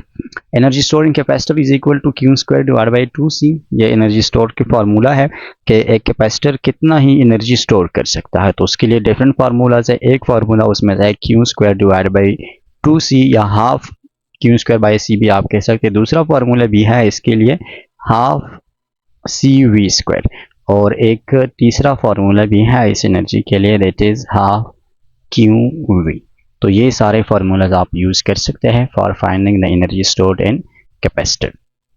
अगला है in RC circuit, time constant हमें क्या बताता है? टाइम कांस्टेंट का फार्मूला भी बहुत इंपॉर्टेंट है। Time constant is equal to R C. R यहाँ पर रेजिस्टर है और सी यहाँ पर कैपेसिटेंस को शो करता है। तो टाइम कांस्टेंट हमें क्या शो करता है? Time taken to fully charge. एक कैपेसिटर फुली चार्ज होने के लिए या फुली डिस्चार्ज होने के लिए कितना टाइम लेता है, ये हमें टाइम कांस्टेंट शो करता है। नेक्स्ट है, a capacitor discharges through a resistor after 1 minute, sorry 1 time constant, the charge on the capacitor becomes. एक कैपेसिटर है जो कि डिस्चार्ज हो रहा है, तो एक टाइम कांस्टेंट गुजरने के बाद कितना डिस्चार्ज हुआ होगा? रिमेंबर, एक टाइम कांस्टेंट के बाद ये डिस्चार्ज होता है 1/e times of initial value. Initial value का 1/e टाइम, या आप इसको आप याद रख सकते हैं, it is about 36.8%। 36.8% of initial value ये एक टाइम कांस्टेंट में डिस्चार्ज होता है। कुछ बुक्स में ये 36.7 है, तो जो भी आपके टेक्स्ट बुक में है उसको फॉलो करें, but the standard value is 36.8, या आप कह सकते हैं 1/e times of initial value. अच्छा, एक यहाँ पर और पॉइंट है थोड़ा सा टेक्निकल। अगर एक टाइम कांस्टेंट के बाद ये डिस्चार्ज होता है 36.8 या 7%, तो रहता कितना है? तो दैट इज 63.3% या 63.2%। ये वैल्यू अपने अपने टेक्स्ट बुक में ही कंफर्म करें तो ज़्यादा अच्छा होगा, but the standard value is this one. Which factor does not effect the time constant? Time constant किस कौन से फैक्टर से इफेक्ट नहीं होता? तो कैपेसिटेंस भी उसको इफेक्ट करता है, रेजिस्टेंस भी करते हैं, वोल्टेज से ये इफेक्ट नहीं होता। 14 है, when a capacitor is charging current is maximum. जब कैपेसिटर चार्ज हो रहा हो तो उसी टाइम करंट किस टाइम मैक्सिमम होता है? तो इनिशियली करंट मैक्सिमम होता है। क्यों? क्योंकि इनिशियली कैपेसिटर फुली डिस्चार्ज होता है, तो जैसे ही हम उसको वोल्टेज से कनेक्ट करते हैं वो मैक्सिमम करंट को एक ही टाइम में अपनी तरफ क्या करता है, उसको पुल करता है कि ज़्यादा ही करंट सर्किट में फ्लो करे। तो फिर जैसे जैसे कैपेसिटर चार्ज होता है तो वो सोर्स वोल्टेज को अपोज करता है और करंट की जो फ्लो है वो उसको रेजिस्टेंस मिलती है, जिसको हम रिएक्टेंस बोलते हैं, और वो आहिस्ता आहिस्ता डिक्रीज होती जाती है। तो इनिशियली स्टार्ट में करंट मैक्सिमम होता है। लास्ट एक न्यूमेरिकल है कि if a 10 microfarad capacitor is charged with 5 volt, energy stored को हमने फाइंड करना है। ठीक है, तो चलिए करते हैं। एनर्जी स्टोर्ड का फार्मूला है हाफ सी वी स्क्वायर। तो जस्ट पुट द वैल्यूज 1/2, सी की जगह पर 10 माइक्रोफेराड को पुट करना है। यूनिट्स को थोड़ा सा टाइम के लिए इग्नोर करें, यहाँ पर 5 और 5 का आ जाएगा स्क्वायर। तो 2 1 2, 2 5 10, और ये हो जाएगा 5 मल्टीप्लाई 10 पावर -6, और ये बन जाएगा 25। 5 का स्क्वायर है, तो 5 मल्टीप्लाई 25 से क्या बनता है? 125, और मल्टीप्लाई बाय 10 पावर -6, तो 125 को मैं लिख सकता हूँ 0.125 एम आई करेक्ट? यस, बिल्कुल मैं इसको लिख सकता हूँ 0.125 मल्टीप्लाई बाय 10 पावर -3 हो जाएगा और एनर्जी का यूनिट जॉल आ जाएगा। अब इसको मैं अगेन लिख सकता हूँ 0.125 मिली जॉल, 10 पावर -3 की जगह पर milli joule. So the option D is correct. तो ये था हमारा discussion charging and discharging of capacitor. इसी के साथ ही हमारा इलेक्ट्रोस्टैटिक का चैप्टर हो जाता है कंप्लीट। इंशाल्लाह आगे लेक्चर्स में फिर हम स्टार्ट करेंगे करंट इलेक्ट्रिसिटी को।